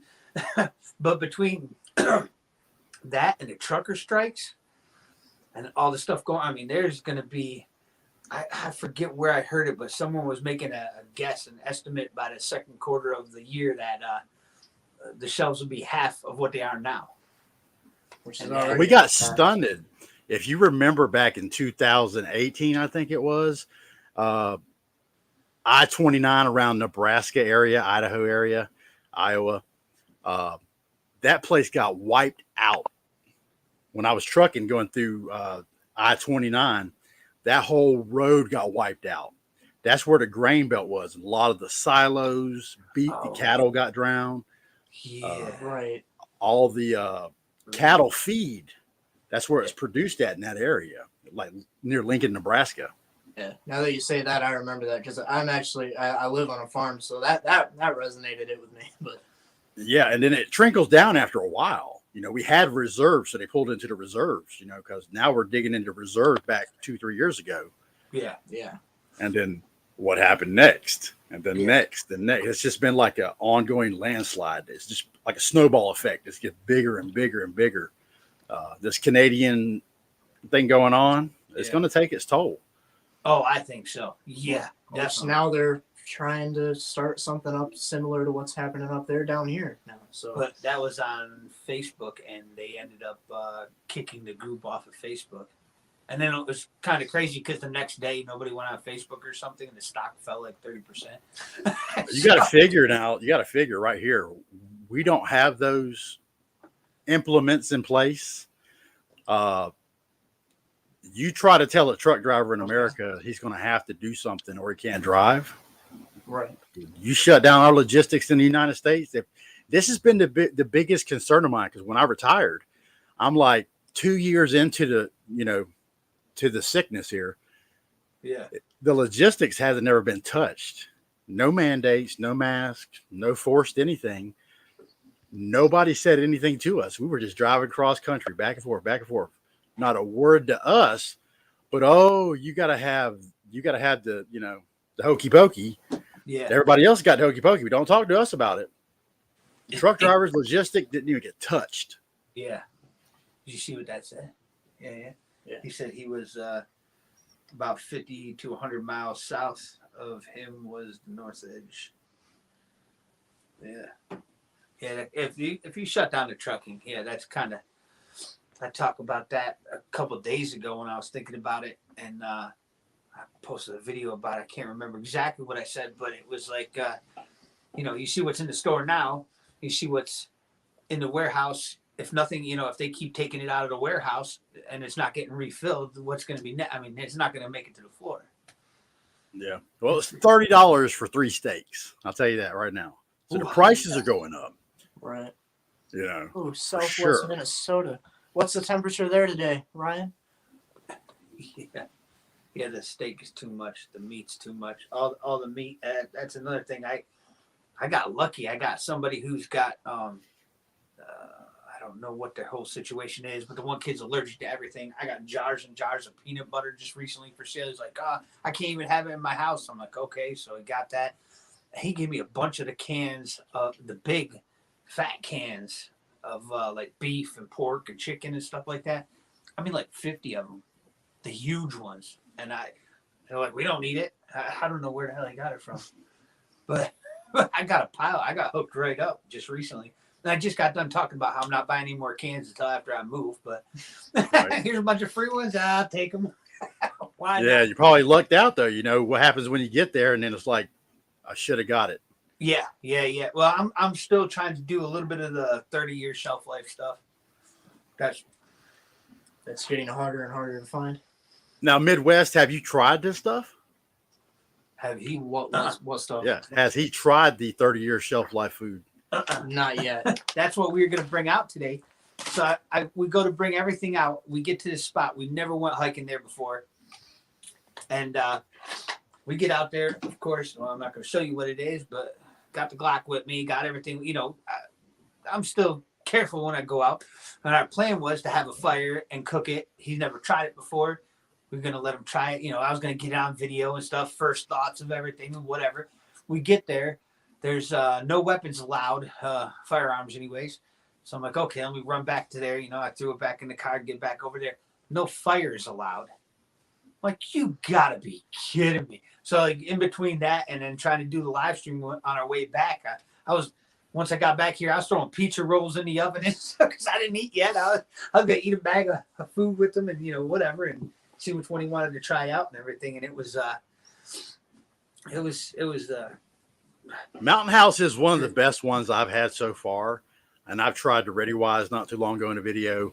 I do have my Patriot Supply, the big Tupperware bin they sell. It's like $100. You get like a week's worth of stuff in there, but you have to have cooking utensils and stuff. Right. yeah. So with the Mountain House, it's great. You just add water to the package, Ziploc it, let it sit. Yep. Yeah, that was the reason we went. When was that? Oh, out to my land the other day. Yeah. Oh, because it was my birthday. A Tuesday night, we went out to my land over there, and we brought some of the August and Farms. I was going to cook that up. Well, the 48-hour buckets wasn't ready for this. All I have is like regular cups, you know, if it got heated up, poured in, whatever. I wasn't thinking about it. We brought that stuff over there, and it's all like a whole meal for 4. And I didn't have anything to put the whole meal for 4 in, you know, a 18-ounce cup I brought with me and whatever. I'm going, oh. So that was Tuesday night, and I'm like, I'm trying to, maybe tomorrow we'll go up his way or something, or I probably can't even get out on my land right now. We got dumped on too close to the lake shore. Yeah. Got dumped on the past couple of days. And just too much snow. Well, see, but you're learning right now, though. You know, Augustus Farm and a lot of these other prep foods, you're going to need cooking pots. Yeah. Yeah. Big pots too, not no little old, 16-ounce pot. No. I've got several different types of cooking gear. I carry in different bags. So I switch it up a little bit. One comes with a nesting pot type deal. It's got 3 pots with it, plus the nesting stuff inside. One that has like a kettle, Yeah. and a frying pan, and I got some of that stuff out in my garage that I had gotten before, and I was just thinking, we'll just take a quick pack. That's why today I brought out the mountain house. But when we got out there, we found everything out, and it was just, we could do that. Now, what were you going to cook it on? A fire, open fire? Oh yeah, open fire. Boil the water, pour it in. Yeah, just pour it in the bag. What's going on, Lorac? A lot of the preppers, they go with the jet boil system for an emergency. Right now, got to heat something up and cook it. Little jet boil system. I got one of these little. Well, this is like the big heavy one for the propane, and I pulled it out. Just boil the water in whatever one of these or one of the cups that I got in there, and we brought water with and everything. I've been leaving water in that pack. Already have water in it, but. Wasn't it you the other day that posted a homemade rocket stove? Yeah, that was me. Yep. That's what we were going to cook it on. Yep. Which I kind of got disappointed on that one because I've got in my pack like some aluminum foil cake pans, and because my pack I'm trying to conserve space and not add too much weight, so I didn't want to have like an actual pan in there. But I figured if I could fold that aluminum up and stick it in there, then I could unfold it and I'd have a pan to cook on. Even if it was only going to be good for one cook, I'd have something in an emergency. But I opened it up and there was tiny holes right through it. Everywhere it was folded, the hole poked right through it. So I wouldn't even hold water. Yeah, I wouldn't be able to hold water. I mean, it would still work if I had I've got Spam in my pack. I would be able to cook that on it just fine, but it wouldn't be able to hold water. Yeah. Good man. Eat that Spam, buddy. That's the stuff, man. Now, we do challenges over on these other channels I work with, and we've actually taken a cookie sheet challenge. You take a cookie sheet and a sterno can and cook. Boil water and cook something. Okay. Cook something. Yeah, and you've got all you get is a cookie sheet pan and a sterno can. That's all you get. Huh. And the challenge is a challenge. You come up with the concept of how you're going to use that cookie sheet. And everybody was bending it, folding it, trying different techniques of doing stuff. You can use 10 snips if you want to. If you would keep 10 snips in an emergency pack, that's what you'd use. I keep a small pair with me. You always, you might want to start thinking about tools. That was one of the things I said on Prepperty, like a tool to turn on water. If you're traveling through a city. Yeah, I got a water key. Yeah. Yeah, water key, yeah. I mean, just because of construction, I ended up keeping it. Yeah, I got one. Got the 4 different sides on it. Back in New York and Albany, you could pretty much walk up to any state building and it would be a key for one of them. Right. It was awesome. Key to the city's water. I mean, there's so much into prepping for an event that it's mind-boggling how we'd actually not have a backpack that's like the size of a truck. Yeah. What's going on, Mrs. Ghetto? What's going on, Hillbilly Homesteader? How are you guys doing tonight? It's ghetto. Oh, that's ghetto's wet then, huh? No, it's dusty then, right? Let's see if that's ghetto. Formerly ghetto prepper. I think that's Miss Ghetto Prepper. Yeah. That's what you can click on it. You can read it easier, probably. Bank. I'll put y'all over here on this screen. Nice. Yeah, you can cook on any of those. But yeah, if y'all are interested, man, you're more than welcome to try some of these challenges. You know, Yeah. it gets I'll your check mind this. thinking. Say you're in a shift situation, society's collapsed. You're walking through the city and there's nobody around. You come across certain items like, the Walking Dead type thing. You're Yep, coming right. across items like a sterno can. You get one sterno can, you get a cookie sheet. What would you do? Now, me personally, I cut the cookie sheet up and made a box out of it, Oh, okay. and then put a couple holes in the top so it'd be like a range. Yep. So and it actually worked really good. I was actually able to funnel using pieces of the cookie sheet that I cut out and make a chimney with it, and it actually acted like a rocket stove, and it was shooting that heat straight into the top of that thing, and I was cooking spam, boiling water. Oh, nice. We like to challenge ourselves, our brains. Yep, that would be a different setup for me. A cookie sheet. So I got some sterno. Oh, yeah. sorry. Go ahead. No, you're good. But I already asked him at the beginning here. But in your opinion, after the food, put the food aside. What do you think is going to be the first thing that's going to be empty in the shelves? Medical. Yo, medical Okay. go real fast. Yeah, medical's going to be gone, man. I talked to the Russians 10 years ago, and they said when the collapse of the Soviet Union, the USSR collapsed, medical, you were rich. If you had medical supplies, you were rich. Right. Really? Even to find any kind of anesthetics, any bandages, we're going to go through the most of. It's just all the antiseptic stuff. Yeah. Medical altogether, pharmaceutical, medical, yeah, all that stuff. Yeah. What would people do for aspirin or ibuprofen or even Benadryl? Yeah, we're pretty lucky in that department where we're at over here. We got a big medical facility. Well, we got Pfizer down here too, but that's not like we got a Perigo, and it's a big outlet. They make tons of medications, and they got a whole over-the-counter stores and a spot. It's a ways up for me, but you can go up into the store and get NyQuil, ibuprofen, whatever you need, and instead of the $500 bottle for $15 at Walmart, they've got it there for like $4. So, and Now, are you guys training in techniques of how to help each other, like applying tourniquets? And I have with my kid, and with my one buddy. Yeah, that kid over there. I haven't done any of that stuff yet, but we're gonna get into that stuff more so, especially once spring rolls around here. Medical is huge when we're out on the range too. And I was gonna go to just found out because I haven't kept up with it. And in the wintertime, I don't like to go drive too often. But Refuge Medical was up in Indianapolis, so I want to go to one of the and that's a few hours south of me, but. Whatever, drive down. I think that's about as far up as they come towards Michigan or anything. So one of the next ones they have, I wouldn't mind doing that. Going down there with that Bear Independent. And yeah, that I mean, it's a certified course and everything, a stop the bleed course. And I've got trauma kits. I know basics of it. I did first aid and CPR and with the ambulance corps years ago. So I know a lot of basics. Probably not good enough for and you get the range stuff too. Like when I went for my certifications for the shooting and stuff, having a trauma kit on you had basics that you had to have for the insurance, and then they go over the stuff with you a little bit, but it's not going to be quite as intensive. I mean, everybody's watched MMA.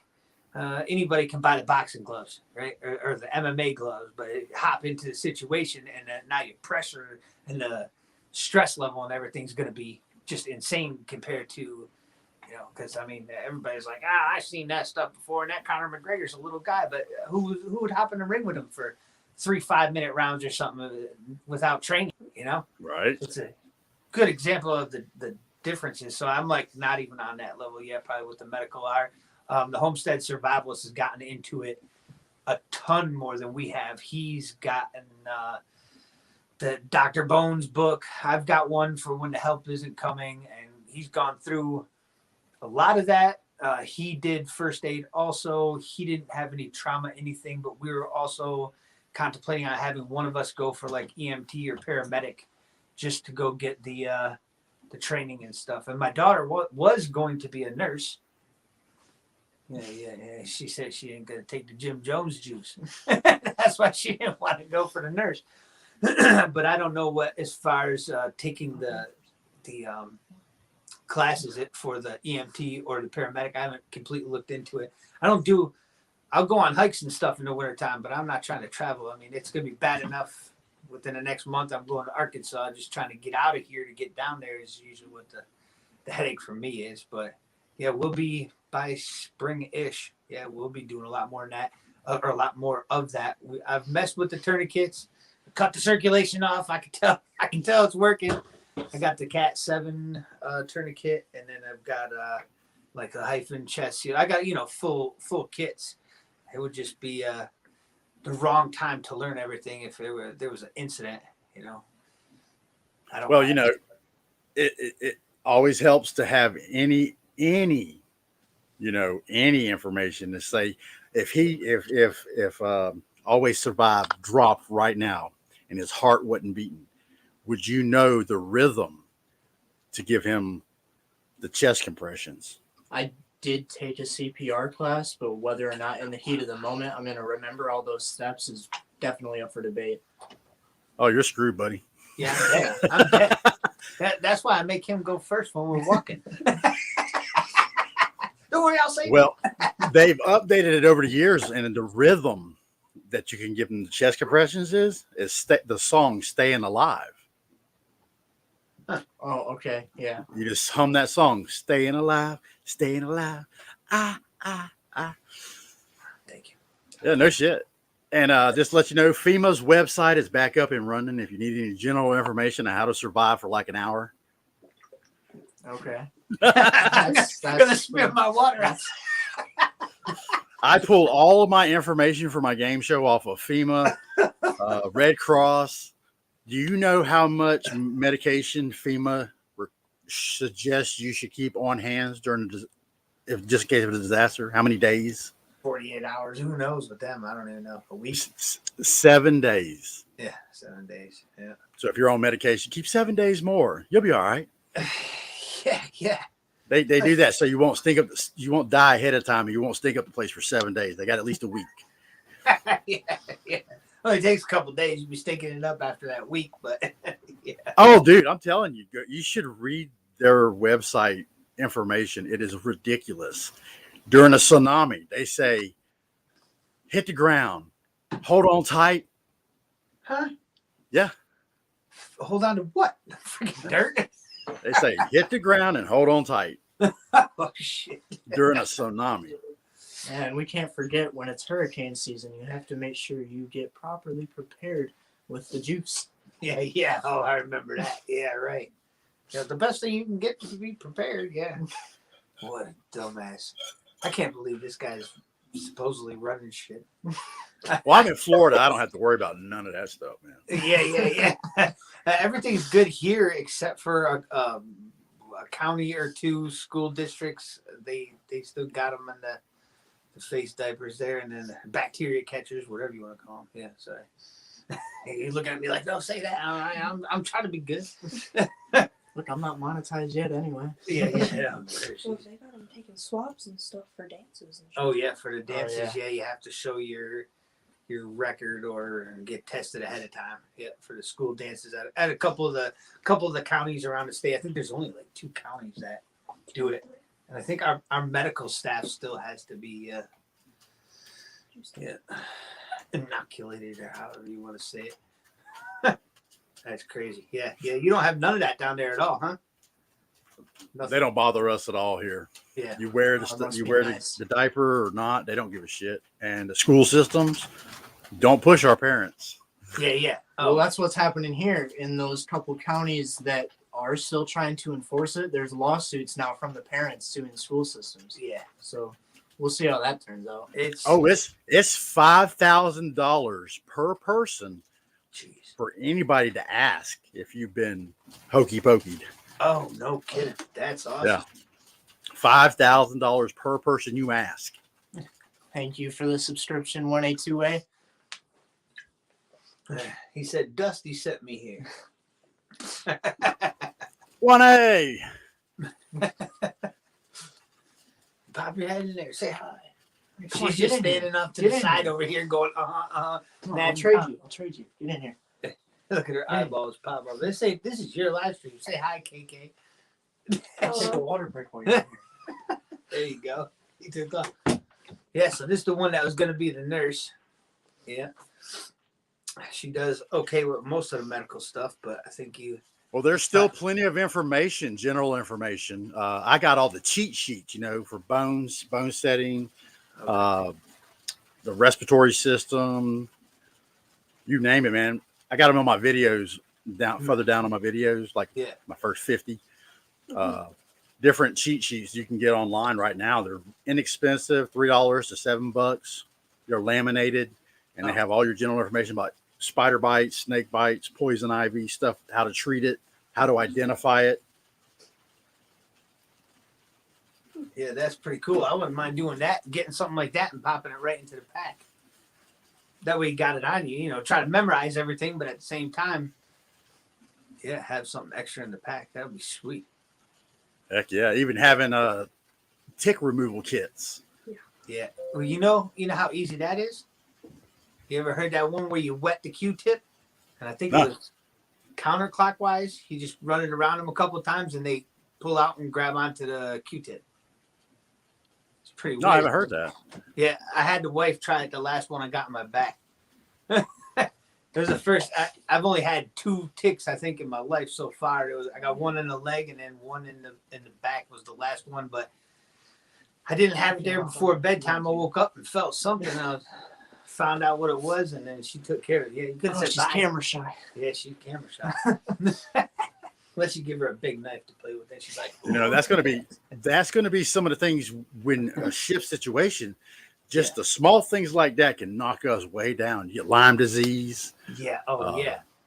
Yeah. Well, and they said it takes something like 24 or 48 hours or something like that to transfer into you.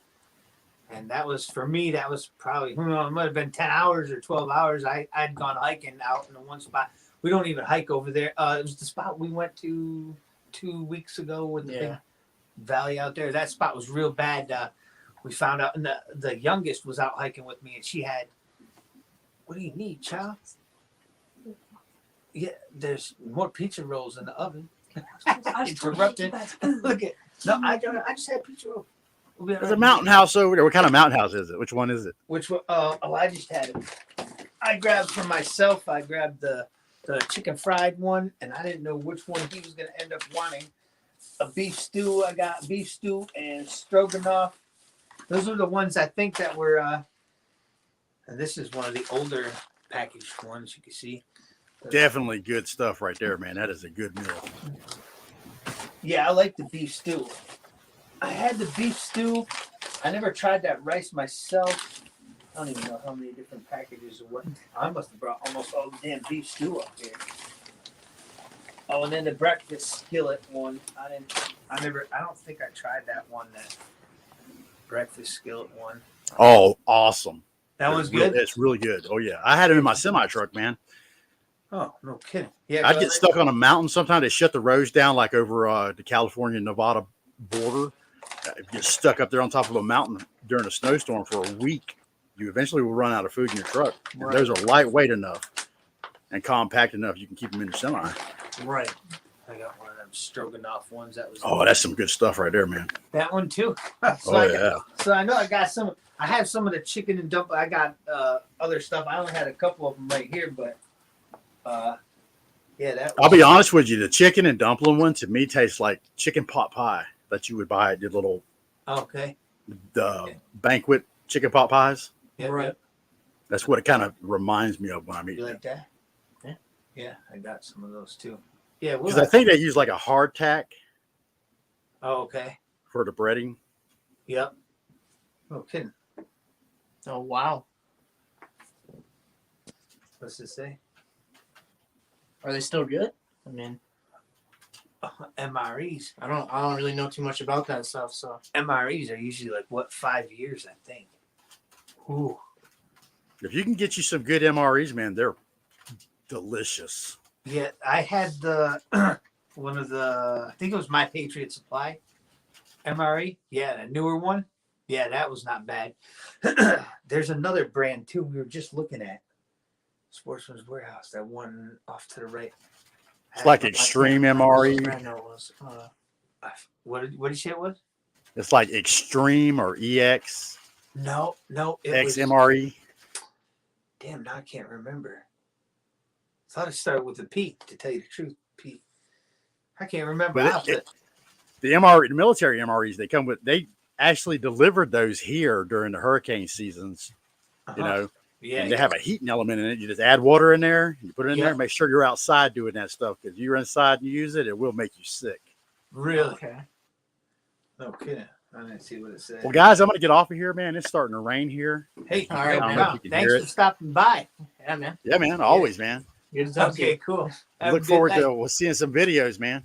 All right, cool. Hey, Later. thanks for having me, guys. Yeah, see you. Yeah. Good night. That was pretty cool. And I remember before we started this, he was like, I wonder if Dusty Data's going to be on there. You think he'd stop on and check it out? I'm like, oh, yeah. The old Korean MRE that is from my grandfather. Oh, yeah, that's going to be pretty old.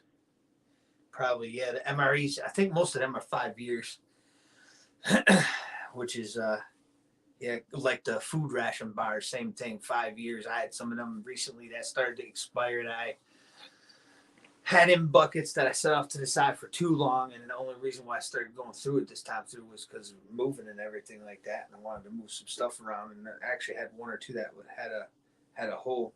Whereabouts you at? We in Michigan. Yeah, we're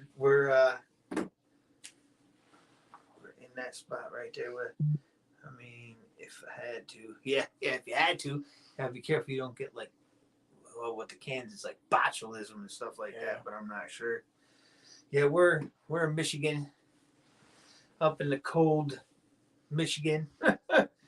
Dusty Davis down in Florida, hanging out. He's like, oh, 75 degrees. And we were out hiking today. You'll 18. see. Yeah, 18, 19, something like that. And the wind was whipping. Man, it was cool. Once we got down into the woods, it wasn't too bad. But yeah, he'll be posting a video. I'll be posting a video too. He took a swim. I don't know for anybody who wasn't here. Fell through the ice today. Not too bad. Not above the belt, anyways. Still a dangerous situation. Not fun. Yeah, not good at all, man. That was insane. North Georgia here, Appalachians. Oh boy. I was gonna say it's probably warm there, but if you're in the mountains, what was your temperature today? Georgia, they got to be warmer than. Like I went through, I thought it was the Appalachians on the way to North Carolina from here. Last time I left, when I was in New York, it was like straight shot down. But when we're over here, I had to cut all the way down through like Virginia and everything down through to get. I think it was the Appalachian Mountains, and there was some snow down there that February when that one went down through. I've been just trying to find like-minded people. Yeah, we're all trying to find more of a community, more of a group here. Yeah, trying to get more people to be in discussions with and bounce ideas off of all that stuff. Yep. Once in a while, we'll do, what was it, last month or something like that? Low 40s right now, he says. Low 40s. Always windy. Yeah, it was like 18 degrees today. I think tonight, like yesterday, I think it's supposed to go below 5 degrees later in the night. Yeah, it was like 3 degrees or something yesterday morning. It felt like, I think, 15 below with the wind chill, so it was not fun. Yeah.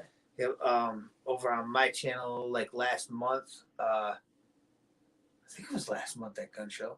I tried to put a thing out and try to. I think that was 2 months. 2 months ago, something like that. But Southern Prepper One had a thing, a Michigan meetup, and I was on there trying to talk to everybody I could. I got 30, 40 emails from people that were fairly local, and everybody was like, "Yeah, let's do this. Let's meet up here. Let's go there." And the problem with that was when we showed up, like one guy showed up. So it was kind of disappointing. It was nice to meet the one guy, and it was nice to, get to talk to somebody else, like you said, like-minded people. But as far as locally with us, between the weapons training, the self-defense classes, and the survival classes that were up a little ways up from here, up closer to you, and just fishing and going to the sporting goods stores and everything like that. It's hard to meet people, and it's hard to meet people that want to continually train too, or get any training. Or you guys are always welcome to stop by. Yeah, man, I'll have to live stream. subscribe over there and try and hop in. Yeah, Definitely always looking for more people to branch out to. yeah. For some reason, every time I try to hop on, like when I hop on Dusty's or something like that, for some reason I can barely hear. I got a good enough mic now that everybody can hear me, but I can't hear them. So last time I hopped on his, I actually hopped on off your device. Yeah. And for some reason, hey, what's going on, Christina? So Christina said hi. What's that? No. See, this off-screen distractions we got standing here. Look at messing them up. Yeah, so yeah, I'll check it out too. I'll probably go back through the chat and see who I can't find. Does it take you? Because when you click on it, I have to punch it in. When you click on it, I think it says report or block or something. But yeah, I'll go check it out too. I like hopping on, and if he's around, he lives up a half hour north of me. But if he's around, what's the topic? Just hanging out, chit chat. First time he's getting to do a live stream, and because we could do it off of StreamYard there, we learned that from Dusty, and we were just pretty much talking preparedness and. Yeah, I mean, any topic that, I mean, if one of you wants to suggest a topic that we can talk about. And we have a link to in the description if anybody wants to hop on also and talk back and forth. We are very new to this part, but if anybody wants to hop on there like Dusty did, we can pop it through. And yeah, we'll be checking out everybody's channels after too. That'll be sweet. We actually got to meet, online meet and talk to several people from doing this. That was pretty cool. I have a channel and y'all are more than welcome to join me on mine. Sweet. Yeah, that would be cool too. We'll go check it out. Like I said, After this. always looking to branch out more. Yeah. Network, learn new ideas. Through Dusty, I met Gil from Gray Man Prepping, and I think it's Kempton Farms or whatever. He's always on, and yeah, I got to talk to him a couple times. I'll go check his stuff out too. He's always got good live streams going. This is pretty cool. I don't do too many live streams over on my channel, and like I said, this is his first one over here on his channel, but it's because nobody ever shows up at my channel. I think the most people I ever had on was like, what's that? She said if her daughter falls asleep, she can hop on. Oh, sweet. Yeah, why not? That would be cool. Yeah, we went and took a hike earlier. I don't know who's still on that was here from before. Yeah. We've been on for a few now. I don't even know how long it's been. 1:45 almost. Oh, pretty cool. Yeah, fun time. But yeah, we went out and got in some PT, I guess you'd say. Not as much as normal maybe, but it's if you look in the description, it's in the description. You can just click on that and join from that. yeah, when you click on the link, then all you gotta do is hit that guest button like we did for Dusty right there. Yeah. It'll pop up like right there or something. We're not doing it off of our computer. My computer, for some reason, it's probably too old. Probably end up shooting that one on video or something again. That won't be the first one I shot because I had problems with it. One of the last ones I shot with slugs. I've got 2. So we can line all 3 of them up and just You see what goes through. Yeah, we'll have to put the video on Rumble because it's not recommended here. You just started to rumble over there, and even talking about the things is too much for this place over here. But yeah, that would be cool. Yeah, so I don't know. We were out and we were, I guess, rucking, whatever. I can show this one. Started up like an inch bag setup. I know it's the wrong color for where I live. Well, we got beaches and stuff out here, but could probably hide somewhere around the dirt. But that's why he went through even easier than normal, is because he had about, they gotta be 50, 60 pounds somewhere in there. Yeah. Imagine you had plates on too. shake. Oh, did it? Yeah, imagine having the plates on too, walking around with the. Imagine You would have just falling all the way through with the plates. Oh yeah, you're stuck there. You have to pinch the top pieces of this one. I think these plates have the top clip. Yeah, but it's in the back. Oh man, imagine going in with a weapon too. That'd have been a fun time. But it was freezing cold. Can you post a link? Oh, there you go, right there. Hey guys, Hey, what's Hey, going what's I on? going figured on? I'd show some support.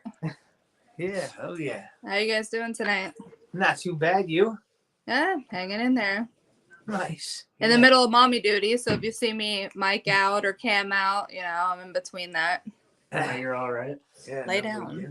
Yeah, but I just figured I'd show some support. So, I mean, do you guys have like rules to your channel or Do we have what? I missed it. rules? Not really. I mean, Rules? No, whatever. for the most part, free speech as long as it's not going to get us kicked off. That's how my channel is. I'm new to it actually. I just started like 3 weeks ago. Yeah, I started about 4 weeks ago, so Yeah, so I tell people until I get a strike, just fucking, speak your mind. Yeah, right. Yeah, and Yeah. I already got beat up on my channel a couple times. Oh I had a yeah, lot for what? mostly gun content and fuck the government stuff. See, that's the thing. It's like everybody wants to talk about what's going on in the world, but we're slowly losing our amendment right, and we can't speak freely. So it's I don't want to get your channel knocked down, but it's BS. Censorship. Yep. Yeah. So yeah, like I said, I mean, I've gotten away with some shit so far, unless it takes them a while to catch up. But That's it. It started catching up to me. Is kind of what happened over on. oh, okay. So it slowly creeps up on you. Yeah. Okay. Yeah. It just started pretty much last month, and then I started getting stuff demonetized, and then a little spanking somewhere in there, here and there. But yeah. Yeah, see, that's how I feel. But I tell everybody just to use code words, like if you use code words, then they can't prove what you're talking about. yeah, Pretty much. Yep. So whenever you talk about what's going on, I tell people to call it the hokey pokey. Yeah. Just I watched that Prepared Mind. He calls it the Jim Jones juice, and I think that's great. so whose channel is this actually? This one's this is him. mine. Yeah. Okay. He's The Midwest Survivor, and then Always Survive is his channel. Okay, well, yeah, I think I don't know who I'm subscribed to. Well, no, I just obviously I'm not subscribed to whose channel this is because I just hit subscribe. So, Okay. Yeah, but I got so the notification, so I must be subscribed to your my channel. Okay. Yep. I think Dusty posted a link on his channel too. Must be just something. Yeah, if it was either Dusty or are you guys familiar with Independent Many? No. No, I've heard that name somewhere though. Independent Many United. She posts like everybody's link. Oh, Okay. nice. No, but get out. Sorry. It's bedtime. Sorry, guys. No problem. Whatever. But yeah. No, I figured, like I said, I'd show some love and, Yeah, that's cool. I can tell. Wait, I always go the wrong way. I can tell you're a little nervous. Him? Yeah. Yeah, Oh, yeah, this is my first live stream, so That's how I was. You just gotta loosen up, just. Oh, yeah. Me, sometimes I talk too much. I've been doing it for several years, but in the beginning, I mostly did just showed off guns and stuff like that, and then. I thought you weren't supposed to do that though on here. Oh, in the beginning, like 7 years ago or so when I started my channel. Oh, okay. But- So you've been doing it for a while. Oh yeah. Okay. And I deleted a lot of my videos because I got in so much trouble for it. I still got 500 something videos up. I post pretty much every day. But that's how I started out. And I didn't grow really at all because of the simple fact that I was only posting like once a month or something like that in the beginning. But I got some videos that did okay. And it was... I got more and more into I moved to Michigan from New York. I was actually born in Michigan, lived out in New York for about 28 years or so, and then came back to Michigan. And once I had to leave over there, it was too much of a mess. And I got here and I got more and more into like the survival stuff and the bushcraft stuff and the shit hits the fan stuff. Yeah. Yeah, no, I hear you. Well, I mean, it's a good thing you're out of New York now, considering what's going on there. Yeah. Yeah, I mean, oh, yeah. it's just a shame, you know. You can't even go into restaurants without showing Oh, a fucking card. I mean, it's just Angry Prepper's keeping up to date with that. I watch him quite a bit. yeah, no, yeah. I'm sure we follow a lot of the same streams, but it's just I don't know. I don't want to get that. I don't want to say too much because I don't want to get his stream taken down. If I was on mine, I would already light it up. But Yeah, I mean, it's we're definitely not the most free state, but we're definitely better than most. I would got a say, horrible or not government. better than most, but better than some. But even it's starting to creep back up again, like it was at the beginning. Like we've got a couple stores that are like only in Michigan and like 2 other states, like Meyer. I don't know if you've ever heard of that. What's- But, Meyer. see that's how it is where I am. I'm in Florida, so Okay. it's a hit or a miss where I am. You know, like one week it's oh my god it's horrendous, and the next week it's like we have so many minimal cases. Don't worry about nothing. right.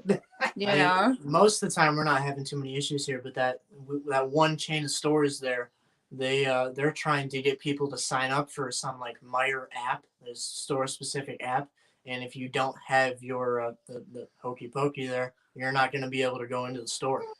But they haven't. I thought stores were exempt though from doing that. Maybe it's different per state, but I thought stores weren't allowed to ban you. Yeah, I think your state's good with that. I think Dusty just said that they could get in trouble for asking you for it in Florida. Yeah, because I know I want to say maybe like 5-6 months ago I went to go into Walmart and they tried to ask me for my card. I said, "Excuse me." I said, "Are you legally allowed to ask me that?" And they were like, "Go ahead, go ahead." Yeah. You know, like just I mean, they haven't started doing it yet, but about 2 months ago, someone that I know ended up going in for their booster, and they tried to get him to sign up for it because they said in the sometime in the near future that they would be going to a system like that. That's crazy. I don't. This whole thing is just it's outrageous to me. It just sucks, you know, because you can't. You're very limited to what you can and cannot do, you know.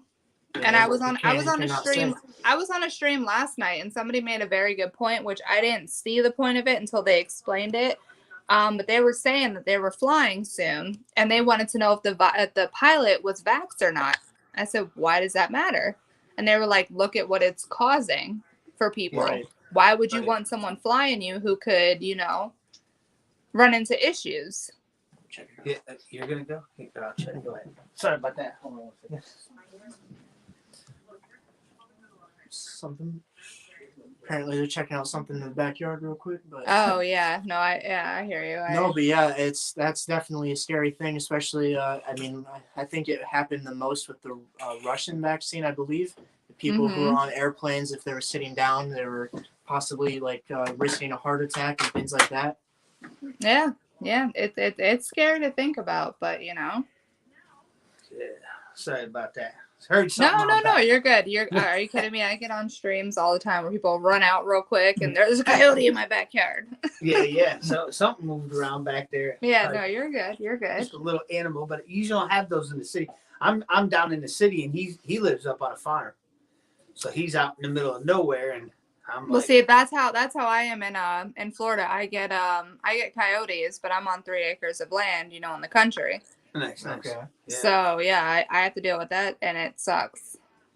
Yeah, coyotes. He's got It's that. well, that's Laura. That's good to see there. Definitely always good to see more states going towards the freer side of things. Oh look, 1A. I can vouch for 1A. If you guys do wrenches and all that stuff, 1A, I can vouch for him. Yeah, I think I saw him in one of. He's good people. Stream. He's good people. Lorac, I don't know too well, but I can definitely vouch for 1A. Nice. Yeah. But yeah.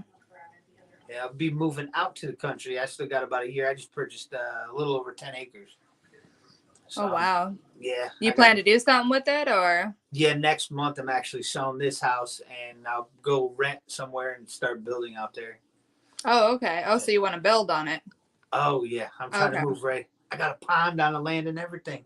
Oh well, hey, Yeah. do what you do, you know. Yeah, get some sheep, some goats or something. I was gonna ask, are you guys very experienced with like goats and sheep? Not very, but I know people who have them. He's got cows and stuff, and Yeah, I'm Because, experienced like, with goats and cows, but yeah, because like I live on my aunt and uncle's property. They were gonna get a goat to eat the grass, and they heard that goats eat way more than just grass. So they wanted me to find. They wanted me to find out if sheep were better.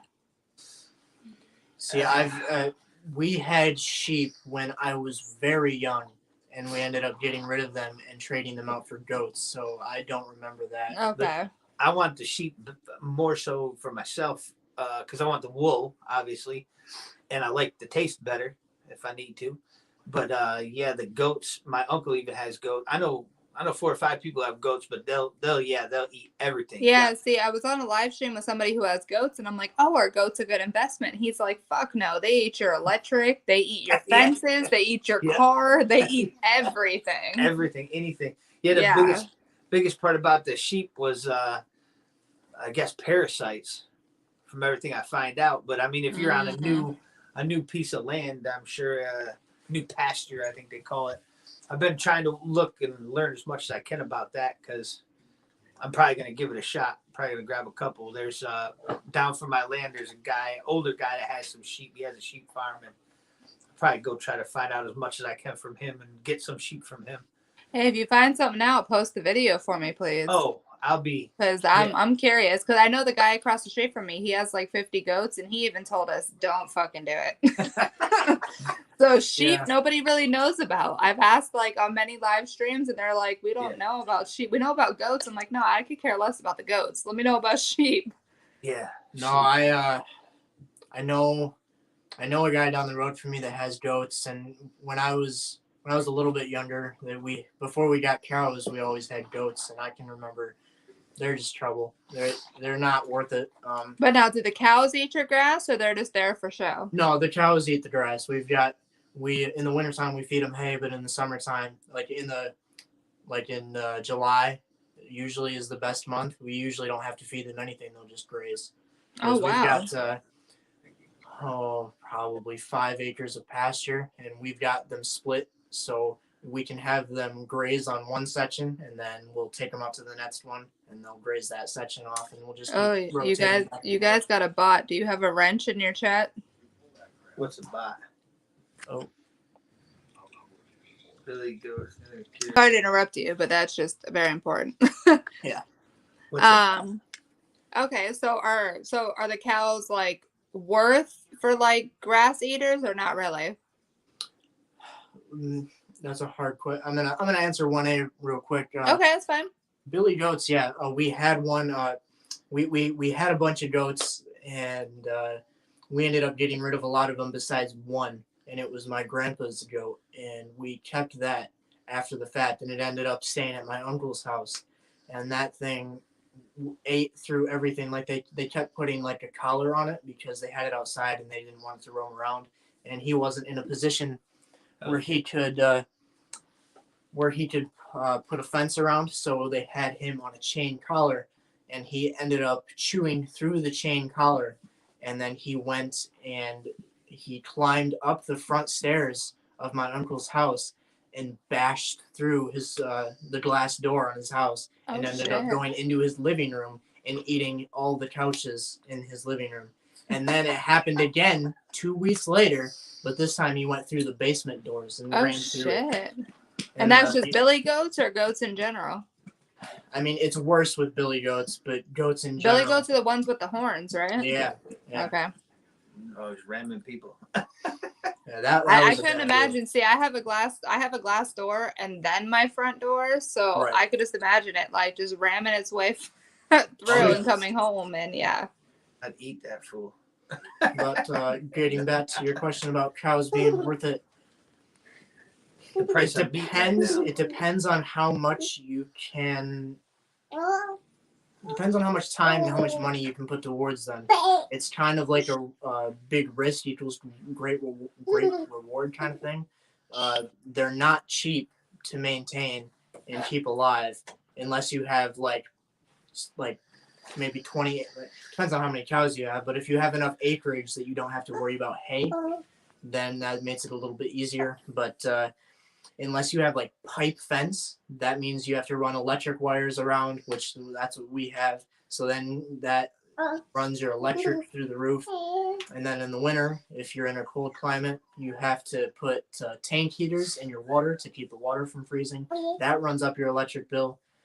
And then you So they're just more expensive than. Yeah, the goats Yeah. eat more. Yeah. And then you also have to worry about disease. If you have a lot of them, you have to give them shots. You have to do all that stuff. If you have a mother cow, you have to worry about the teats getting like masticized, because they can in fact die from that if you wait long enough to deal with it. But how many calves did you guys have this year? We had 3 calves that were born this year, I believe. Yeah.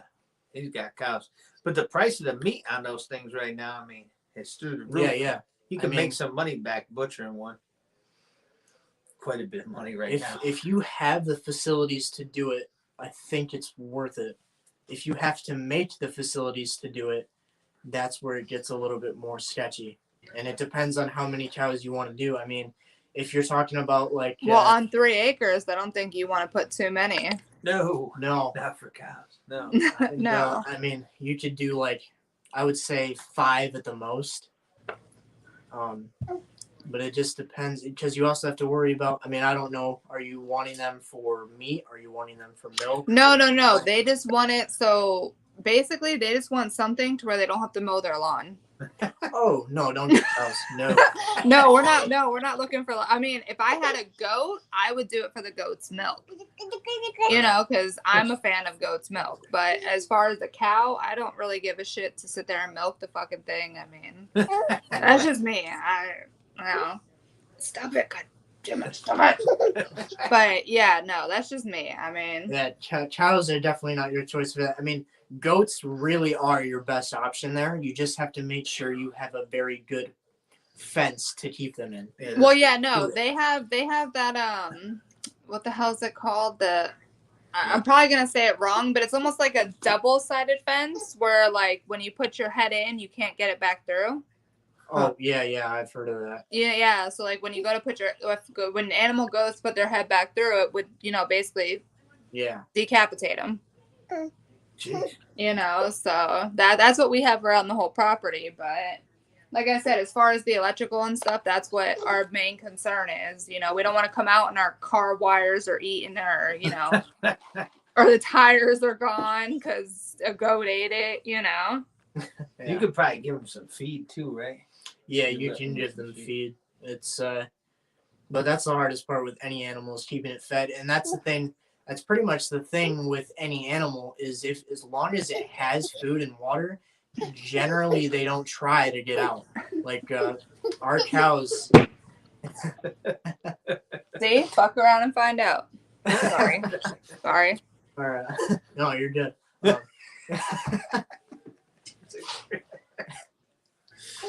I'm gonna fuck you Yeah, up. but like our cows have gotten out before, but they they don't even try to get out unless they're going hungry.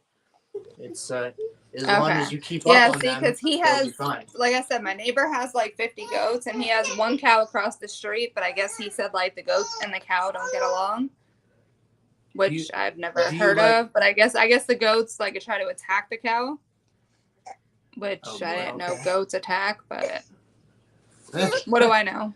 I'm not a farmer. You like eggs? You like eggs? If you like eggs, chickens, they still eat the grass up. Yeah, and the bugs. Chicken? Yeah. Yeah, but I heard chickens, though, shit everywhere. Yeah. I guess if they're in a big enough spot, you're probably not going to notice it if you had only a few of them.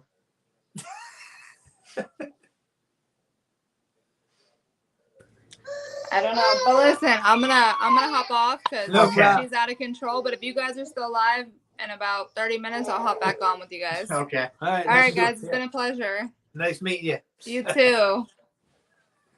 That's cool. See, my live streams, I don't get nobody that shows up. I had Dusty on there. For one time, I had I had you. You're taking off too. You're leaving me on your stream? Just for a second. What is going on here? Anyways, that was pretty cool having somebody else on. I usually don't do too many live streams myself, but It's pretty cool that people are popping on for his. This is his first live stream. You have something to remember here. It's been over 2 hours now, man. Yeah. That's pretty cool. And a lot of people came on, and we get to go check out all the comments later and go find those channels, and we'll go sub them all. I'll sub them on my channel too. I didn't even see that comment until now. That's What the buy? yeah. The Billy No, Goat. the one. Billy Goat. I did. That's what I wrote back. I've never heard of that before. That's that's interesting. Yeah. Stay on longer, guys. It's nice hearing everyone go back and forth. Yeah, it is. Probably It's a be fun on for a time. while still. I know the dollar. I got these things. I don't have the optics no more, but I know the former Dollar Tree, the $1.25 tree. Now I know these are those CR 2025s, and I think I got the 2032s while I was cleaning that other bag out that I had extra sitting in there. These 2032s. No, these are CR 2025s, formerly known as the Dollar Trees. Now the $1.25 tree. Now it's almost like you're better off going to Walmart or something for some of that stuff. And then Walmart, don't get me going. I sold all my Walmart stock when they pulled all their weapons out of there. It's gone up quite a bit. They're since then, actually too, but they're starting to get the weapons back. Actually, really, at least around the I one don't up have by no ARs. Or the one something. up by me. They had all their shelves empty, and now they're starting to pick them back up again. That's pretty cool. I did not know that. I do like a shotgun place over there. Sometimes they still have 22, believe it or not, at a decent price for the new price. Because they used to be a really, really decent price, and then once everything blew up, theirs didn't go up too fast, but it went up. Yeah, I mean it's Ammo's everywhere. it's been rare, but there's been times where that's been the only place that I can find certain kinds. Yeah. 30-30 for a little while. Yeah. Couldn't find it anywhere around here except Walmart. Yeah. My dad with his 30-30, I had to get him something. My grandpa's rifle. I'm like, I found it $17 a box. Yeah. 30. That's cheap right now. Yeah, I didn't even. Crazy. I saw it for like, but yeah, it was 17. I saw it, and I passed up on it, and then I came back a couple weeks later, and it was like 23. Oh, was like, yeah, it went up. Yeah, because I haven't gotten any of that, and I'm like a 9 and AR guy. That's like it. I've got too many calibers. It's not That's the problem. like you think like when you first get all that stuff, you're like, man, I got all this stuff, and now you're So like, cool. man, you got to find all the pieces for that stuff. Yeah, that's the problem. It's just easier to go with stuff that everybody has. For me, I mean, like, because everybody I know pretty much got a 9 or an AR. Yeah. 22s. Yeah. But yeah. Good to talk. Anybody out in the comments have another topic to talk about? Open for suggestions. Or hop on if you would like. That's Yeah. fine too. This is what I was talking about previously. We had talked earlier. I was going to show that thing right there. Everybody knows what that is, obviously, but it's one of that you screw onto the propane, and now literally you click on, and you just press the trigger. This one right here. Haven't used that in a while, and that's your striker. You don't have to do the on the top. You literally just turn it on, strike it. That was for the plus or for the minus. I can't remember that thing. But either way, yeah, those are pretty handy to have. Screw right onto one of them green tanks. Light right up without a lighter. It's worked every time. That's the one I was telling you about from years ago. I still got it. And it was in that green bag, and I was like, that's why all this stuff started to get scattered about over here. Had a problem with the O-light, and I was so pissed off about that O-light. And you spend $130 on a light, you were like, yeah, this is great. A couple years later, it just goes on when it wants to, shuts off when it wants to. Can't bet your life on it no more. Pissed off, might get a $400 Surefire. Oh. Tired from that hike? You look tired. Yeah, a little bit. Oh, yes.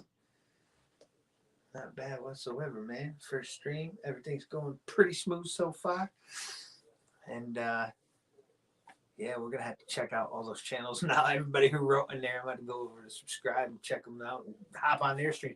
My problem is my audio. Like, you could hear when someone was talking to you. And I Yeah. remember doing it on mine when I was on Yeah. Dusty's. They could hear me, but I couldn't hear them. I don't know if that's something in the settings. If anybody has any ideas about that, that's on a phone. But his works just fine. We can't do it off my computer. My camera doesn't work or something on my laptop. Bound to be a bullet magnet. Everyone I get. It's just, they all meet that time. The bullet magnet graveyard. So it's been pretty fun. Anybody else out there go hiking today, this weekend coming up? I better watch the time too. I didn't think about that. What time? Oh, it's still early. Some of us got to go to work again tomorrow morning. You hanging out tomorrow? Yep. Yeah. Might have to go see the Homestead Survivalists tomorrow. Hound dogging me. I'm surprised he didn't show up on here. I know he had company over there and they've been out all day. They were out setting stuff up and getting stuff ready for gardening, believe it or not, in February. I know in some spots like Florida and stuff like that. Yeah. And I don't know if you guys saw that video too. Survival living. I told Dusty about that. He had a good one with the food shortages and conspiracy thing there. It's just a conspiracy or whatever. That was pretty cool. Shorts video. I liked it. Something different. It was pretty funny too. I mean, but whatever. It's a serious situation. Food shortages. Pretty much everything shortage. What do you think everybody's gonna do when they can't get clothes or something? Oh man, freak right out. Gotta know a seamstress. Well, how do they say it? I gotta hit the head. Yeah. The John. Drink too much water. I'll walk around. You're good. You gotta keep them going though. What is that snake? A copperhead? No, not a copperhead. It's a rattlesnake.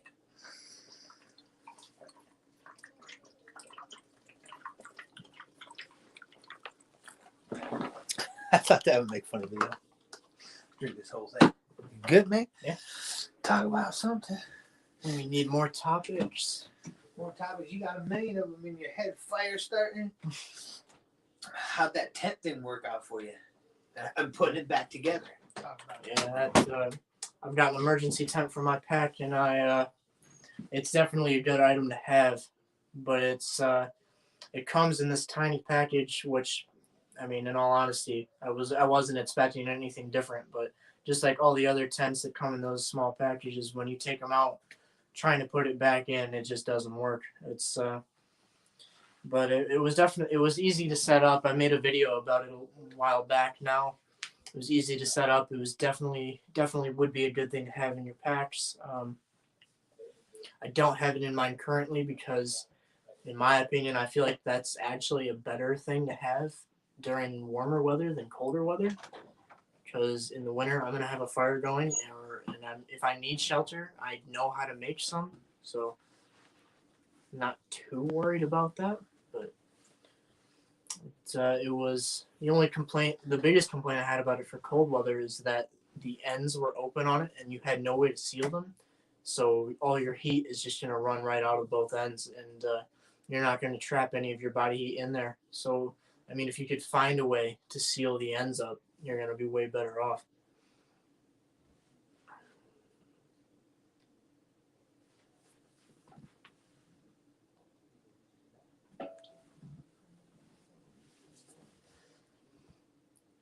Let's see, what else can we talk about here? Talk about some fire starters a little bit, like some ferrocerium rods and some magnesium rods there. I've dealt with a few now. I'm usually trying to be on a budget, but I got a mag rod, way cheaper than it should have been, and a ferro rod, also way cheaper than it should have been. But you can definitely see there that the quality is not as good as the more expensive ones. Those are definitely some things that you get what you pay for. So I guess it's always good to be trying to go out for a budget, but sometimes spending the extra money is definitely worth it in the long term.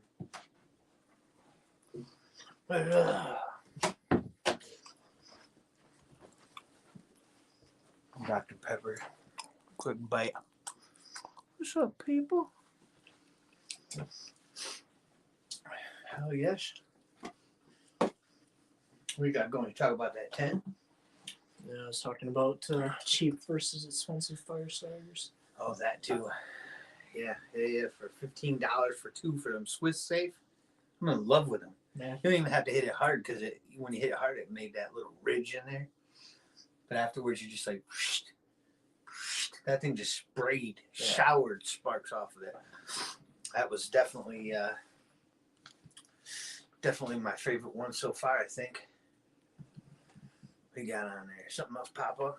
Yeah. I missed it. Did I? I'm trying to follow along on my own thing because it's too far away. I'm getting too old to try to read whatever it was. Too many bots. What was it? Another one of those things. Have a bot hop on. Let's see what you got. I don't know what that first dude was talking about. Yeah, He was like, say it. I'm like, what? Say what? Say it. Fuck you. Sorry about that. But yeah, that's it. He gave me some. Say it. Yeah, some of the expensive stuff versus the cheaper stuff I got in this mess, which was easy enough to put it back. Oh, there's my super blade. Oh, it's me, Alpha Dog. I think it's a little bit pricey, but just the difference from, like, say, a. Damn, I gotta have so much crap sitting over here. That thing will go off and blow up in my face.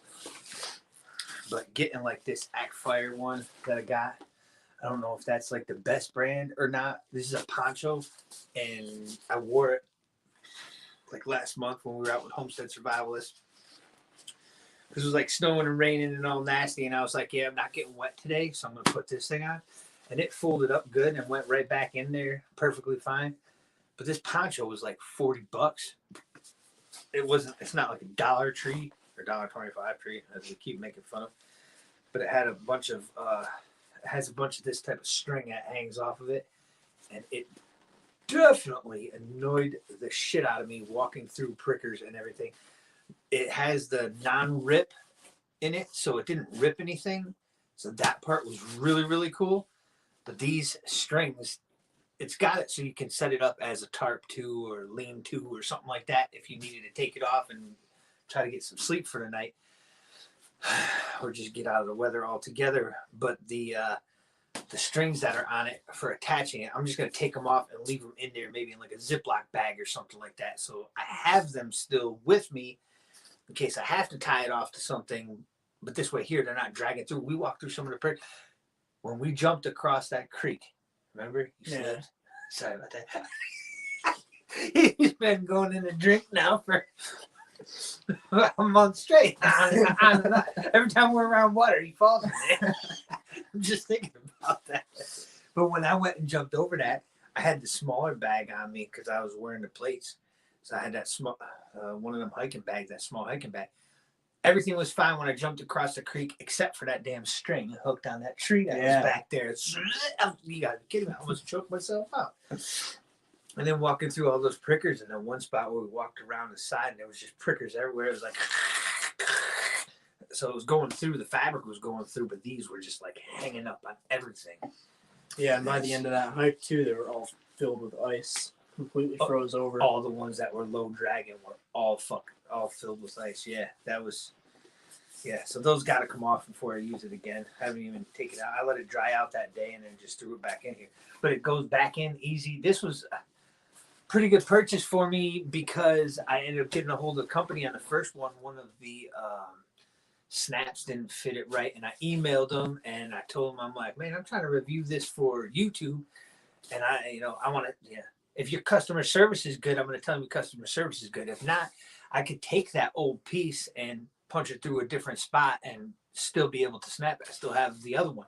So they sent me a whole nother one for free, said keep the other one. So I still haven't popped that one through because I've just been rolling with this one. But yeah, no problem. They got right back to me. I think it was like less than 2 hours. They got back to me and they were all like, oh yeah, that's fine, that's great. And I left their link in the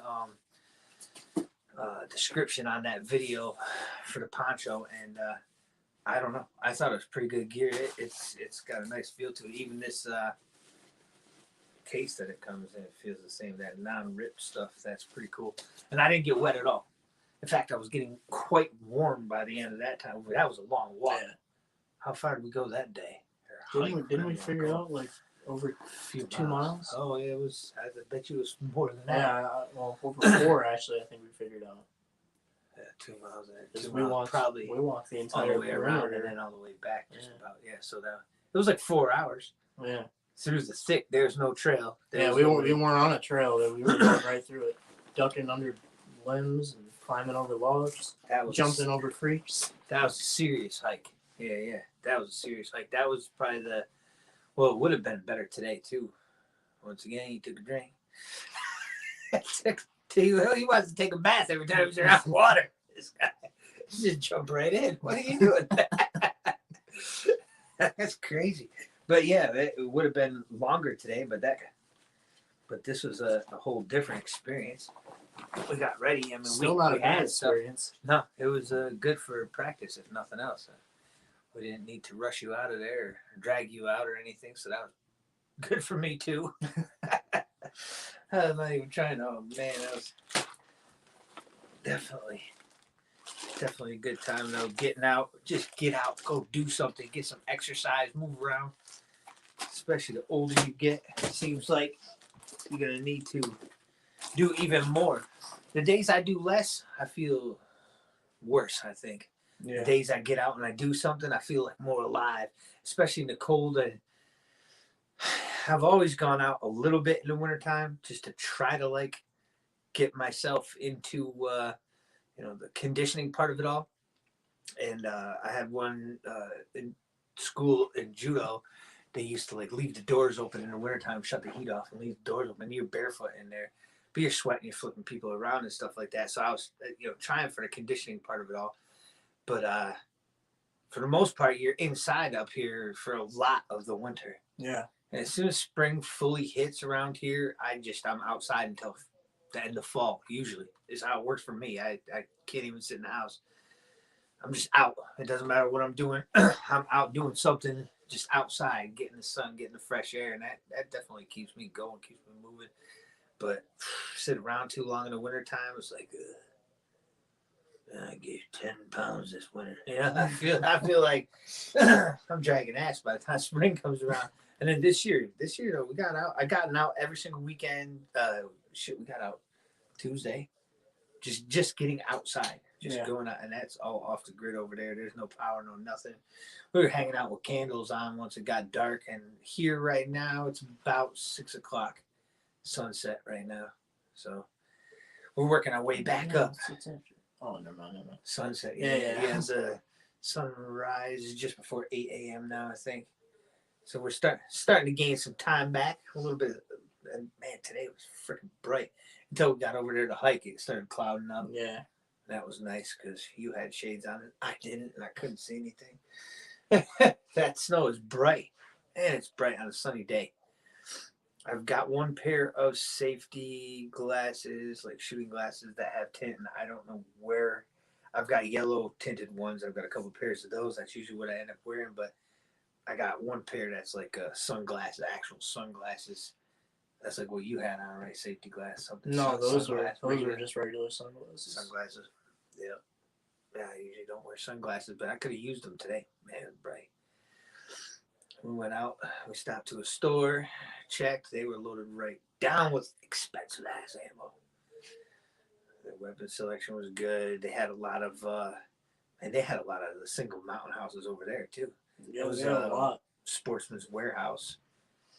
They had a lot of mountain house, 30-year shelf life stuff. They had that. I can't think of the name of that. I was looking at it. It was all the way down at the right where those people were standing when I was on the phone with my uncle. I was on that side, and then I walked all the way back around over by you, and we couldn't get down to it. But those were like MREs. They were good for like 5 years. Meals were ready to eat, heat them up, go. And they had a couple different kinds. I wouldn't mind getting a little bit of that stuff. That's good pack stuff, like when I had all the food rations in there. Good for 5 years. You just break one of them bars off, 400 calories on the food rations. They're just not as tasty as But I guess if shit's really going bad, do you really give a shit?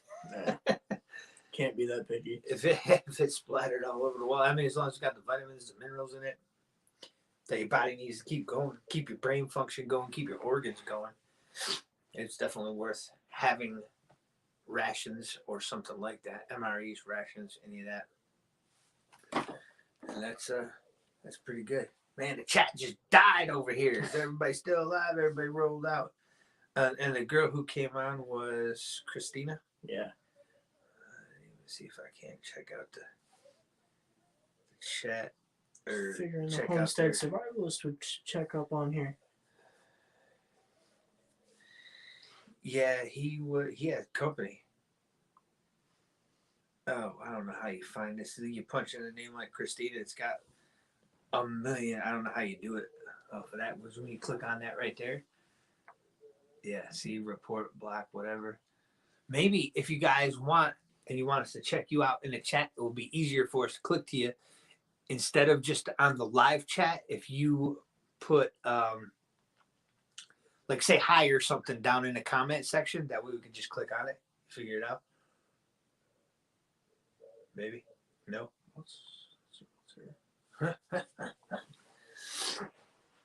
He's the tech wizard. I mean, I'm gonna mess with this stuff.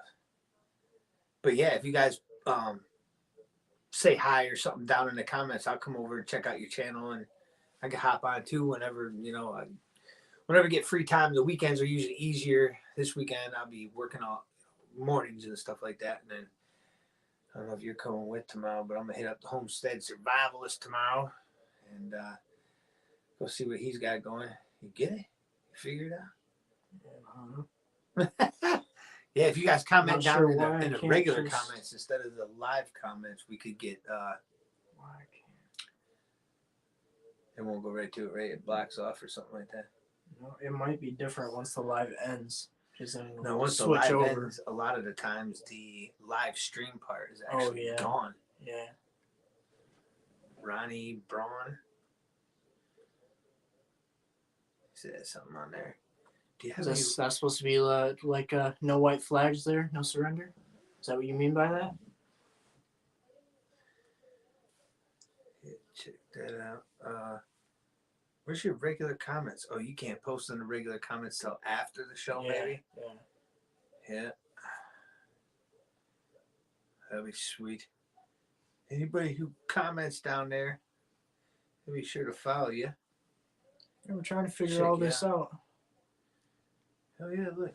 You got a few people that subbed up on there to check you out, check them out. Sweet. Fun first live stream. What is it? Ronnie Braun? What's going on? You want to hop on that live stream? There's a link. I think he means no white flags. No white flags. No surrender. I got me black flags, huh? That's usually what I got back here, but I'll let him pick the background. Yeah, because I got a few flags and a few different backgrounds. Borrowed a couple from the kid. She got a couple flags. I figured out I'll switch up the background. And should try to do a live stream outside one night with the fire or something out there. My fire pit's small over here in the city. We could always end up. I don't know how to you good enough connection out your way on a live stream. Maybe outside. Outside probably. Outside you probably could. Thumbs up, so must have got it. No white flags. Nice. Hell yeah. Was that volume back on this thing? I just heard it talking to me. Keep the noise down, dude. My phone talks to me. I know you got some medical stuff in your pack. You got one of them staplers? Got one of them? No. And sutures. Do you see that thing? I showed you that? Yeah. I think I've got a sewing kit in there, but I don't have a stapler. That stapler too comes with sutures and stuff. I know we're talking with Dusty about the medical. I really should have one of those staplers. I was telling you, my uncle's actually the one that came up with the design for that. I should have one. Yeah. He did say that. I thought it was up in here still. Oh, shit, not so much. Oh no, that's in the wife's bag now. I put the stapler in the wife's bag because she got the antibiotics, she got the gauze, the quick clot, extra quick clot. She's got everything. Yeah, no, She the, got the everything. other one in that room, she's got a lot of medical in her bag as well. Yeah, this thing is packed right up though. It is finished. Completely finished. I give her smaller bag.